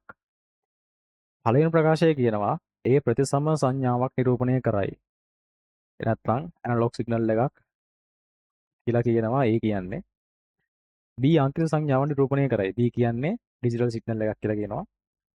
B අනු ඒහි සංඛ්‍යාංකනය කළ ස්වරූපයයි ඒ ඩිජිටයිස් කරාම හම්බ වෙන සිග්නල් එක B කියලා කියනවා. සාමාන්‍යයෙන් මේ කාලයත් සමග වෙනස් වන මේ වෝල්ටීයතාවයේ ප්‍රස්ථාරය සුමටයි නම් අපි කියනවා ඒක ඇනලොග් සිග්නල් එකක් කියලා. එතකොට ඕගොල්ලන්ට මේ A කියලා හම්බ වෙන සිග්නල් එක ඇනලොග් සිග්නල් එකක්. එතකොට පළවෙනි ප්‍රකාශය නිවැරදි. දෙවෙනි ප්‍රකාශය කියනවා B අංක සංඥාව නිරූපණය කරයි කියලා. මේ කාලයත් සමග වෙනස් වන වෝල්ටීයතාවයේ ප්‍රස්ථාරය සුමට නැත්නම් අපි ඒකට කියනවා ඒක ඩිජිටල් සිග්නල් එකක් කියලා.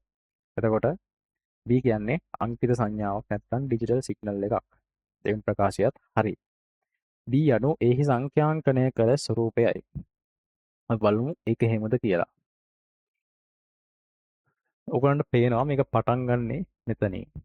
මේක පටන් ගන්නෙ මෙතනින්. මේක ක්‍රමානුකූලව වැඩි වෙලා තියෙනවා.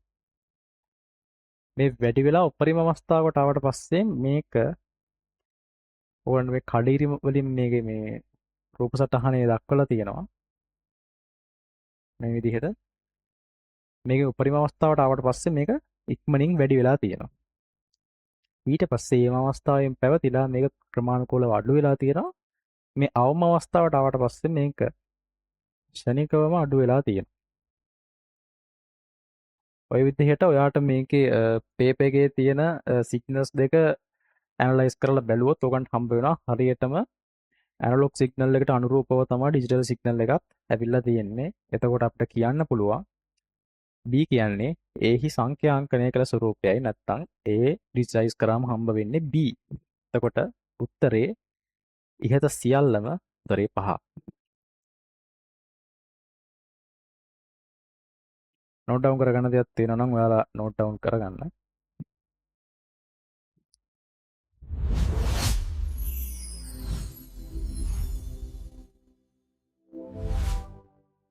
හරි අපි යමු 19 වෙනි ප්‍රශ්නෙට.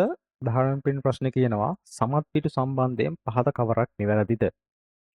පිටු සමූහයක සමත්ව පිටුව එම පිටු සමූහය සංනිවේදනයෙන් පසුව හරිගස්ස වේ. පිටු සමූහයක සමත්ව පිටුව තෝරාගෙන නුවේ එම සමූහයේ මුළු එකෙහි පිටු ගණන ඉරට්ටේ හෝ ඔත්තේ වන පරිදිය සංනිවේදනයක සම්ප්‍රේෂණ වේගය සමත්ව පිටු මගින් වැඩි කෙරේ. වැරදි නිවැරදි කිරීමට සංනිවේදනයකින් පසුව සමත්ව පිටු එකතු කෙරේ. දත්ත සම්ප්‍රේෂණයකට අවශ්‍ය ගුප්ත කේතනය සමත්ව පිටු මගින් සැපේ. මොකක්ද මේ සමත්ව පිටුවක් කියලා කියන්නේ? සමත්ව පිටු යනෝ සමත්ව පිටු කියන්නේ මොකක්ද කියලා දැනගන්න කලින් මේකේ ඒ සම්බන්ධව තියෙනවා සමතා දෙකක්. කියන්නේ odd parity even parity කියලා දෙකක් තියෙනවා.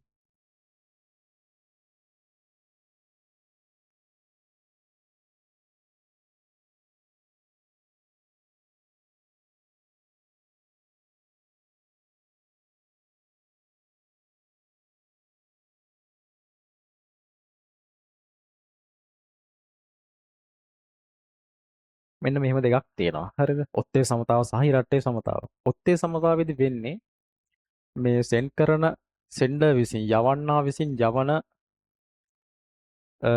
ඩේටා එකට එයා කියනවා මේක අපි පාවිච්චි කරන්නේ මොන සමතාවද කියලා කියනවා. ඒක නිකන් නීතියක් වගේ කියලා අපි හිතමු. ඔත්තේ සමතාව පාවිච්චි කරනවා නම් එයා යවන ඩේටා එකේ මුළු එකෙහි පිටු ගණන ඔත්තේ සංඛ්‍යාවක් වෙන්න ඕන. එකෙහි පිටු ගණන ඔත්තේ විය යුතුයි. ඉරට්ටේ සමතාව පාවිච්චි කරනවා කියලා සෙන්ඩර් කිව්වොත් නැත්නම් යවන්නා කිව්වොත් මේක එකෙහි පිටු ගණන ඉරට්ටේ විය යුතුයි. මෙන්න මේ වගේ සමතා දෙකක් තියෙනවා. සමතා පිටුව කියලා කියන්නේ අපි මේකෙදී පාවිච්චි කරන අතිරේක බිට් එකක්. අතිරේක පිටුවකට තමයි සමතා පිටුව කියලා කියන්නේ. කෙනෙක්ට අහන්න පුළුවන් ඇයි මේ සමතා පිටුවක් පාවිච්චි කරන්නේ කියලා. සමතා පිටුවක් පාවිච්චි කරන්න හේතුව සම්ප්‍රේෂණය අතරතුරදී දෝෂයක් වුණොත් ඒක හඳුනා ගන්න තමයි මේ සමතා පිටුව කියන එක පාවිච්චි වෙන්නේ. අපි හිතමුකෝ සෙන්ඩර් කියනවා මේකේ පාවිච්චි කරලා තියෙන ඔත්තේ සමතාව. ඒ වුණාට රිසීවර්ට මේක ලබන පුද්ගලයාට ලැබිලා තියෙන්නේ එකෙහි පිටු ඉරට්ටේ සංඛ්‍යාවකින් යුක්ත දත්තයක් නම් එතනදී එරර් එකක් වෙලා තියෙනවා. අන්න ඒ විදිහට සංනිවේදනය නැත්තම් සම්ප්‍රේෂණය අතරතුරදී වෙන දෝෂ හඳුනා ගන්න තමයි මේ පැරිටි බිට් එක කියන එක පාවිච්චි කරන්නේ. මේකේ පළවෙනි උත්තරය කියලා තියෙනවා බිටු සමූහයක සමත්ව පිටුව එම බිටු සමූහයේ සංනිවේදනයෙන් පසුව හරි ගැස්ස වේ. සෙන්ඩර් රිසීවර්ට යවුවට පස්සේ ඒක හරි ගස්සවන්නේ නැහැ. ඒක නිසා පළවෙනි උත්තරේ වැරදි. දෙවෙනි උත්තරේ කියනවා බිටු සමූහයක සමත්ව පිටුව තෝරාගෙන නුවේ එම සමූහයේ මුළු එකෙහි පිටු ගණන ඉරට්ටේ හෝ ඔත්තේ වෙන පරිදි කියලා මම මේක දැන් එක්ස්ප්ලেইন කරා. එතකොට ඒ උත්තරේ හරි. සංනිවේදනයක සම්ප්‍රේෂණ වේගය සමත්ව පිටු මගින් වැඩි කෙරේ. සංනිවේදනයක සම්ප්‍රේෂණ වේගය වැඩි වෙන්න මේක බලපාන්නේ නැහැ. මොකද දැන් මෙතන ප්‍රධාන කාර්ය වෙන්නේ සංනිවේදනයකදී මේ සම්ප්‍රේෂණය කරන එක තමයි මේකේ ප්‍රධාන කාර්ය වෙන්නේ. ඊට අමතරව මේකේ එරර් ඩිටෙක්ෂන් එකක් මේකේ සම්ප්‍රේෂණ අතරතුර වෙන දෝෂයක් හඳුනා ගැනීමේ ප්‍රොසෙස් එකක් මෙතනදී වෙනවා. එතකොට ඒකත් යම්කිසි කාලයක් වැය වෙනවා. එතකොට මේක සමත්ව පිටුවක් එකතු කරාට පස්සේ මේකේ සංනිවේදනයකින් පසුව මේකේ වේගය වැඩි වෙන්නේ නැහැ. වේගය අඩු වෙනවා. අමතර ප්‍රොසෙස් එකක් එකතු වෙන නිසා. පස්වෙනි උත්තරේ කියනවා දත්ත සම්ප්‍රේෂණයකට අවශ්‍ය ගුප්ත කේතනය සමත්ව පිටු මගින් සැපේ කියලා. මෙතනදී ගුප්තගේතනයක් වෙන්නේ නැහැ. එන්ක්‍රිප්ෂන් එකක් වෙන්නේ නැහැ. මේකෙදී වෙන්නේ එරර් ඩිටෙක්ෂන් එකක්. නැත්තම් දෝෂ හඳුනා ගැනීමක් තමයි වෙන්නේ. එතකොට ගුප්තගේතනය කියන එක නැත්තම් එන්ක්‍රිප්ෂන් කියන එක මේ ප්‍රශ්නෙට රිලේටඩ් ටොපික් එකක දෙයක් නෙමෙයි. ඒක නිසා පස්වෙනි උත්තරේ ඩෙෆිනිට්ලි වැරදි. උත්තරේ දෙවෙනි උත්තරේ පිටු සමූහයක සමත්ත පිටුව තෝරාගෙන නෙවෙයි එම සමූහයේ මුළු එකහි පිටු ගණන ඉරට්ටේ හෝ ඔත්තේ වන පරිදි. අපි යමු 20 වෙනි ප්‍රශ්නෙට එහෙනම්.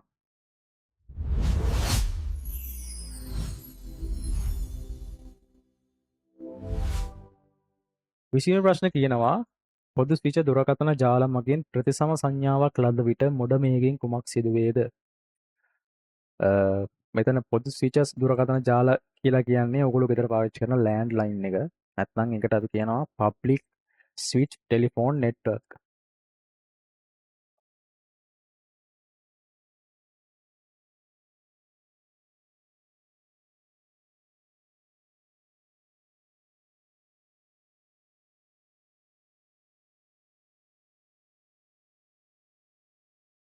තාම PSTN කියලා අපි මෙතන කියනවා.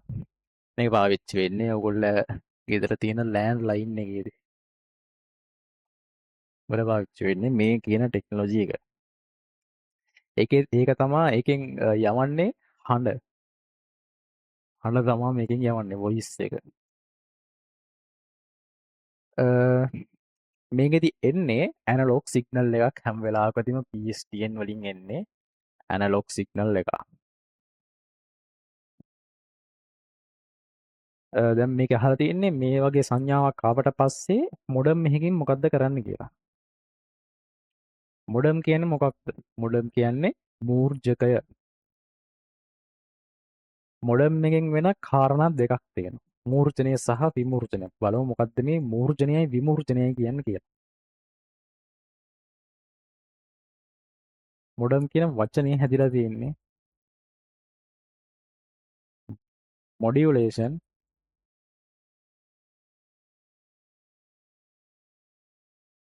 ඩිමොඩියුලේෂන් කියන එකෙන්.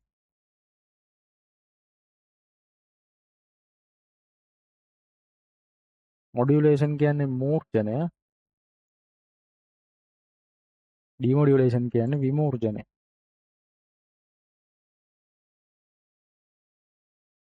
මොකද්ද මේ මූර්ජනය සහ විමූර්ජනය කියලා කියන්නේ? මූර්ජනය කියන්නේ අංකිත සංඥාවක් ප්‍රතිසම සංඥාවක් බවට පරිවර්තනය කිරීම. මොඩියුලේෂන් කියන්නේ අංකිත සංඥාවක් ප්‍රතිසම සංඥාවක් බවට පරිවර්තනය කිරීම. විමූර්ජනය කියන්නේ ප්‍රතිසම සංඥාවක් අංකිත සංඥාවක් බවට පත් කිරීම. එතකොට මේ සිනාරියෝ එකේදී අපිට PSTN එකක තියෙන්නේ ඇනලොග් සිග්නල් එක. එහෙනම් ඇනලොග් සිග්නල් එකක් අපි આવොත් මොකද කරන්න ඕනේ? අපි කරන්න ඕනේ විමූර්ජනය නැත්තම් ඩිමොඩියුලේෂන් කියන එක තමයි මොඩම් එකක් පාවිච්චි කරලා අපි කරන්න ඕන.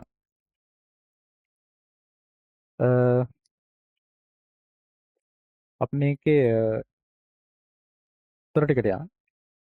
වඩාත් පැහැදිලි ගුණය සඳහා එය සංඥාව විස්තරණය කරයි. සංඥාව විස්තරණයකට අපි පාවිච්චි කරන්නේ රිපීට් එක. ඒතොර ඒ උත්තරේ වැරදි. ආචයනය සඳහා එය සංඥාව සම්පීඩනය කරයි. මේක මං කිව්වා මේ මොඩම් එකේ ප්‍රතිකාර්යය මොකක්ද කියලා මම මෙතනදී පැහැදිලි කරා. එතකොට ඒක කාර්යයට සම්බන්ධ නැහැ. සම්පීඩනය කියන දෙයක් එතන කතා වෙන්නේ නැහැ. ඒ නිසා දෙවෙනි උත්තරයත් වැරදි. තුන්වෙනි උත්තරේ එය සංඛ්‍යාව යලි අංකිත ස්වරූපයට විමූර්ජනය කරයි. මේකත් මම මෙතන එක්ස්ප්ලেইন කරලා තියෙනවා. එතකොට ඒ උත්තරය තමයි හරි. හතරවෙනි උත්තරේ කියනවා එය ආරක්ෂාව සඳහා සංඥාව গুপ্তගේතනය කරයි කියලා. එන්ක්‍රිප්ෂන් එකක් මෙතනදී වෙන්නෙත් නැහැ. කලින් ප්‍රශ්නෙත් මේක තිබුණා. එතකොට පස්වෙනි උත්තරේ කියනවා සම්ප්‍රේෂණය සඳහා ඒ සංඥාව තවදුරටත් මූර්ජනය කරයි කියලා. මූර්ජනය කරලා වැඩක් නැහැ. අපිට එන්නේ ඇනලොග් සිග්නල් එකක් නම් අපි කරන්න ඕනේ විමූර්ජනය. ඒක නිසා උත්තරේ 3 ඒ සංඛ්‍යාව යලි අංකිත ස්වරූපයට විමූර්ජනය කරයි. නෝට් ඩවුන් කරගන්න දෙයක් ඔයගොල්ලෝ නෝට් ඩවුන් කරගන්න.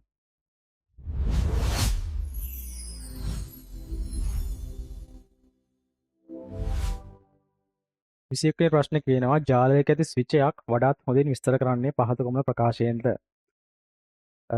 පළවෙනි උත්තරේ කියනවා වඩාත් පැහැදිලි සම්ප්‍රේෂණය සඳහා එය දත්ත සංඥාව විස්තරණය කරයි.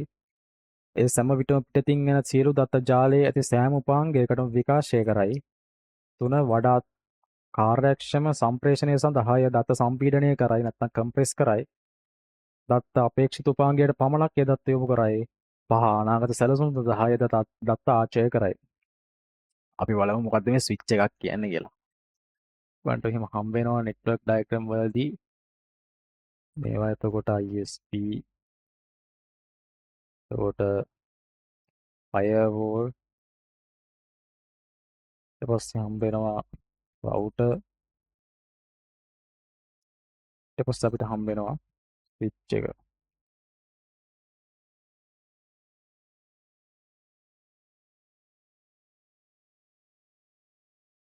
මේකට තමයි හොස්ට්ලා කනෙක්ට් වෙන්නේ.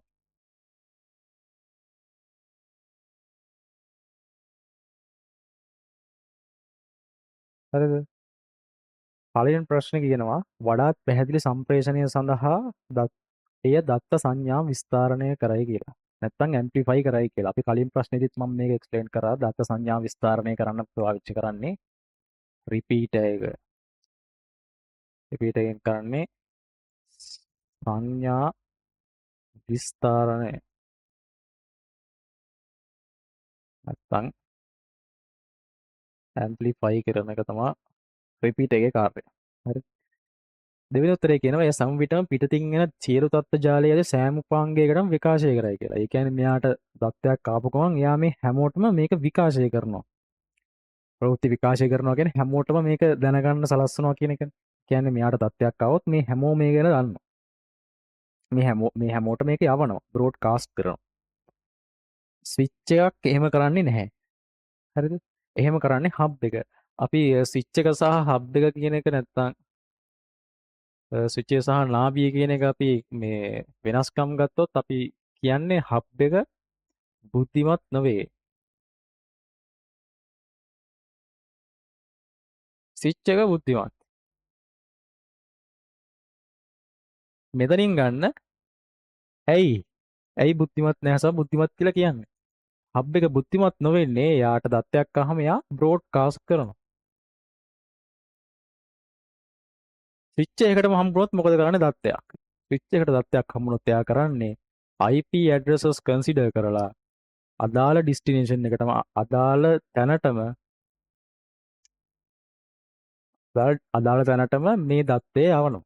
IP addresses consider කරලා දැන් මෙයාට දත්තයක් යවනවා නම් අදාළ destination එකටම යනවා. මෙයා ඒක පිළිබඳව දන්නේ නැහැ. හරිද? ඔන්න ඔය වගේ සංසිද්ධියක් තමයි ස්විච් එකකින් කරන්නේ. එතකොට දෙවෙනි උත්තරේ අදාළ වෙන්නේ මෙන්න මේ hub කියන එකට. එතකොට දෙවෙනි උත්තරේ වැරදි.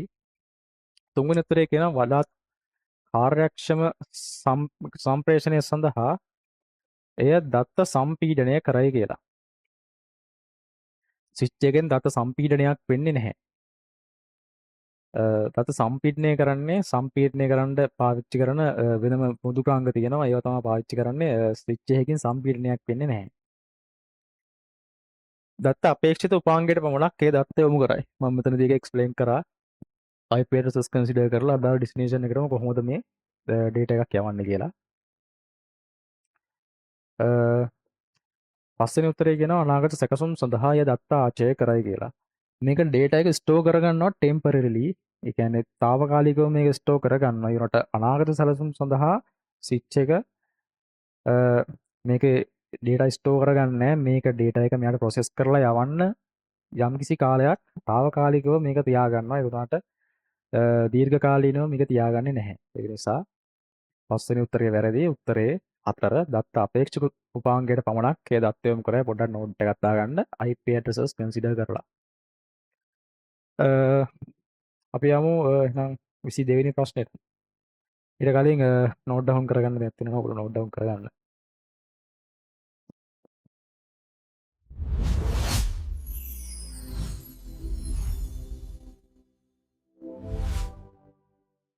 හරි අපි යමු 22 වෙනි ප්‍රශ්නෙට. 22 වෙනි ප්‍රශ්නේ අපිට දීලා තියෙනවා IP address එකක්. ඒ IP address එකේ යොමු කාණ්ඩයේ භාවිතයට ගත හැකි සත්කාරක යොමු කොපමණ පවතීද කියලා අහන්නේ. අපි ඉස්සෙල්ලා IP ඇඩ්‍රස් වල පොඩි මූලික දැනුම පොඩ්ඩක් අරගෙන එමු. IP ඇඩ්‍රස් එක මේක දීලා තියෙන්නේ 192යි 168යි 100යි 0/27. මේක පොඩ්ඩක් අමතක කරන්නකො මෙන්න මේ කෑල්ල. IP ඇඩ්‍රස් වල අපි ඉස්සෙල්ලාම බලන්න මේකේ ක්ලාස් එක. ක්ලාස් එක බලන්න මෙන්න මේකේ. තමයි අපි ක්ලාස් එක අයිඩෙන්ටිෆයි කරගන්නේ. මේක 0 ඉඳන් 127 වෙනකන් නා ක්ලාස් A, 128 ඉඳන් 191 වෙනකන් ක්ලාස් B, 192 ඉඳන් 223 වෙනකන් ක්ලාස් C, 224 ඉඳලා 239 වෙනකන් ක්ලාස් D, 240 ඉඳලා 255 වෙනකන් ක්ලාස් E. එතකොට හොස්ටිං වලට අපි පාවිච්චි කරන්නේ මෙන්න මේ ටික. හරිද? මෙන්න මේ ටික තමයි අපි හොස්ට් කරන්න පාවිච්චි කරන්නේ. මේක පාවිච්චි කරන්නේ මල්ටි කාස්ටිං වලට. මේ ක්ලාස් E අපි පාවිච්චි කරන්නේ රිසර්ච් වලට. එතකොට මේකේ උපජාල ආවරණයක් ක්ලාස් එකට පොදුයි. අපි මේකේ ගමු ක්ලාස් C වල 255.0.0 මේක ඔක්ටෙට් එකක්. හරිද? බිට් 8ක එකක් තමයි මේ හැම එකක්ම. හරිද? ක්ලාස් B වල ඉන්නේ 255.0.0. ක්ලාස් C වල 255.0.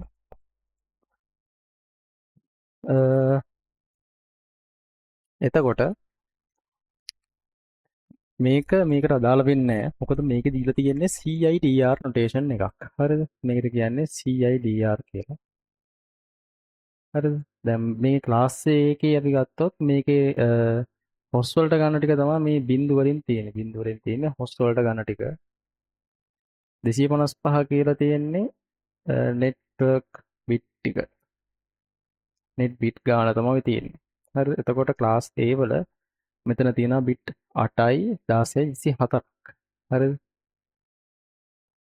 එතකොට බිට් 24ක් කියන්නේ මේකේ දෙකේ 24ක් IP addresses තියෙනවා. මේකේ දෙකේ 16ක් තියෙනවා. මේකේ දෙකේ 8ක් තියෙනවා. හරිද? මේක නෝට් ඩවුන් කරගන්න නම් නෝට් ඩවුන් කරගන්න.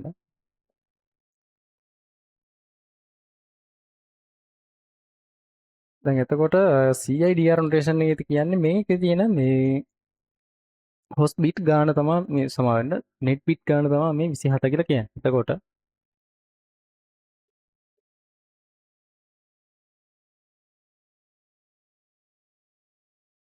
24යි 25යි 27යි. එතකොට අපිට host වලට හම්බෙන්නේ bit 5යි. bit 5යි කියන්නේ මේක අපි ලියන්නේ මේකේ අපිට ගන්න පුළුවන් host මේ සම්පූර්ණ hostලා ගාන ගන්න අපි මේ bit ගාන දෙකේ බලයක් විදිහට ලියනවා. එතකොට සම්පූර්ණ හොස්ට්ලා ගාන 32යි. 32ද උත්තරේ නැහැ. මොකද මේකේ අපිට හම්බ වෙනවා නෙට්වර්ක් බිට් එකයි සමහර නෙට්වර්ක් IP එකයි බ්‍රෝඩ්කාස්ට් IP එකයි. මේකේ මේ දෙක අඩු කරාම උත්තරේ 30යි. මේක තමයි මේ ප්‍රශ්නෙට උත්තරේ වෙන්නේ. ඔයගොල්ලෝ නෝට් ඩවුන් කරගන්න දෙයක් තියෙනවා නම් නෝට් ඩවුන් කරගන්න.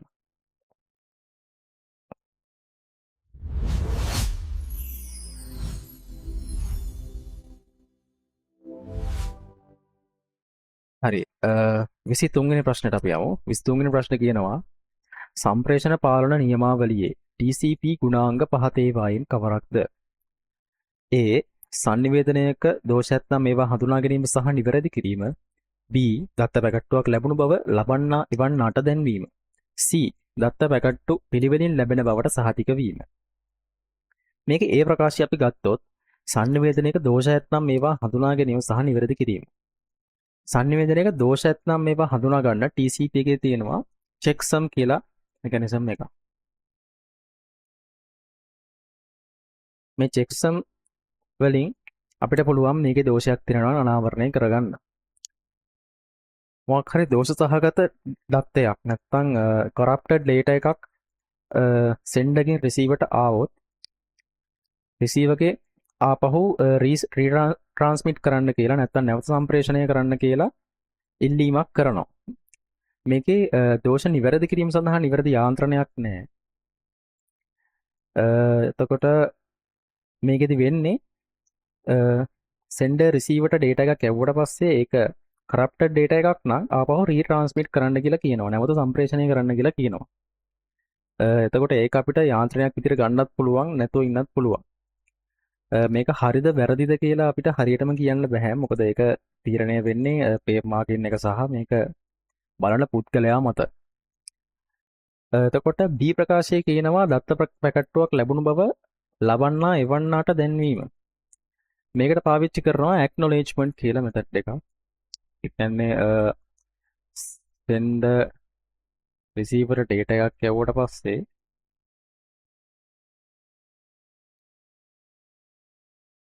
ආපහු receiver විසින් acknowledgement එකක් එවනවා. එතකොට B ප්‍රකාශයේ හරි C ප්‍රකාශයේ කියනවා දත්ත පැකට්ටු පිළිවෙලින් ලැබෙන බවට සහතික වීම. sender විසින් receiver ට data එකක් යවද්දී data packets අංකණය කරලා යවන්න. එතකොට මේ අංකණය කරපු දත්ත පැකට්ටු receiver එකෙන් මේක අනුපිළිවෙලට සකස් කරනවා. එතකොට අපිට සාධකයක් වෙන්න පුළුවන් දත්ත පැකට්ටු පිළිවෙලින් ලැබෙන බවට. එතකොට C ප්‍රකාශයත් අපිට හරි කියලා කියන්න පුළුවන්. මේකේ උත්තර විදිහට අපිට ගන්න වෙන්නේ B හා C හෝ ඉහත සියල්ලම කියන එක. මොකද පළවෙනි ප්‍රකාශය නැත්නම් ඒ ප්‍රකාශය අපිට හරියටම කියන්න බෑ මේකේ දෝෂ නිවැරදි කිරීම කියලා දෙයක් තියෙන නිසා. ඒක තීරණය වෙන්නේ පේප් මාකින් එක සහ මේක බලන පුද්ගලයා මත. එහෙනම් අපි යමු ඊළඟ ප්‍රශ්නෙට.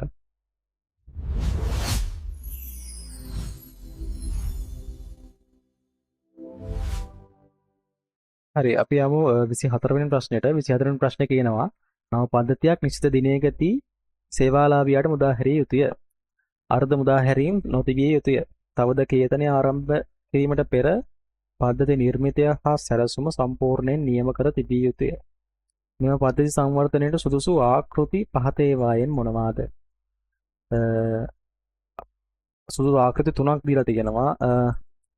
දියැලි ආකෘතිය, සර්පිල ආකෘතිය සහ සුචල්‍ය ආකෘතිය කියලා.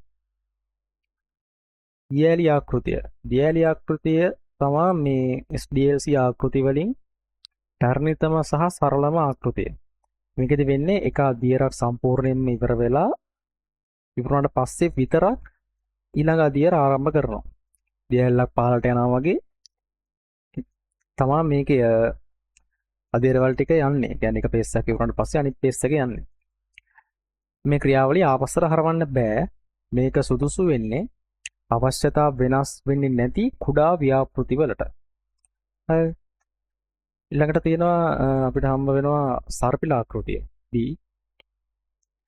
මේක අවදානම් කළමනාකරණය නැත්නම් රිස්ක් මැනේජ්මන්ට් සඳහා විශේෂ අවධානයක් යොමු කරන ආකෘතියක්. මේක ප්‍රොජෙක්ට් එක සර්පිලාකාර චක්‍ර කීපයක් ඔස්සේ තමයි වර්ධනය කරන්නේ. හැම චක්‍රයක් අවසානයේ හැම චක්‍රයකදීම අවදානම් හඳුනා ගැනීම, එතකොට ප්‍රොටෝටයිප් එකක් ගැනීම සහ පාරිභෝගිකයාගේ අදහස් ලබා ගැනීම සිදු වේ. එතකොට මේ ප්‍රශ්නේදී අපිට කියනවා අර්ධ මුදා හැරීම සිද්ධ වෙන්නේ නැහැ කියලා. එතකොට මේකෙදි සර්පිල ආකෘතිය අපිට ගන්න බෑ. වෝටර්ෆෝල් ආකෘතිය ගන්න පුළුවන්. මොකද ඒක මේ එක පේස් එකක් ඉවරුනාට පස්සේ තමයි අනිත් පේස් එකට යන්නේ. එතකොට අර්ධ මුදා හැරීමක් සිද්ධ වෙන්නේ නැහැ. එතකොට අපි බලමු එජයිල් නැත්නම් සුචල්‍ය ආකෘතිය. සුචල්‍ය ආකෘතිය කියන්නේ මේ වර්තමානයේ වඩාත්ම ජනප්‍රිය ආකෘතිය. මේකෙදි වෙන්නේ සම්පූර්ණ ව්‍යාපෘතියම එකවර නිර්මාණය කරනවා වෙනුවට ඒකේ පොඩි ස්ප්‍රින්ට් වලට කඩනවා. කියන්නේ පොඩි කාල චක්‍ර වලට කඩනවා.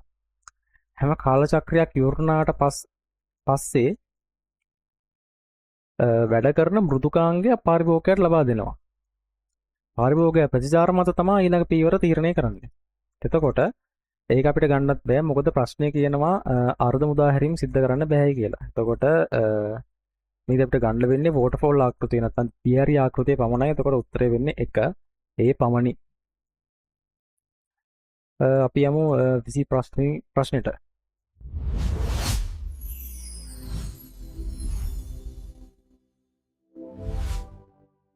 25 වෙනි ප්‍රශ්නේ කියනවා මෘදුකාංග සංවර්ධන ව්‍යාපෘතියක ශක්්‍යතා විශ්ලේෂණයේදී හඳුනා ගැනීමේ මෘදුකාංගයේ සංවර්ධනය කිරීමට සංවර්ධන කණ්ඩායමට දැනුම සහ කුසලතා නොමැති බවය.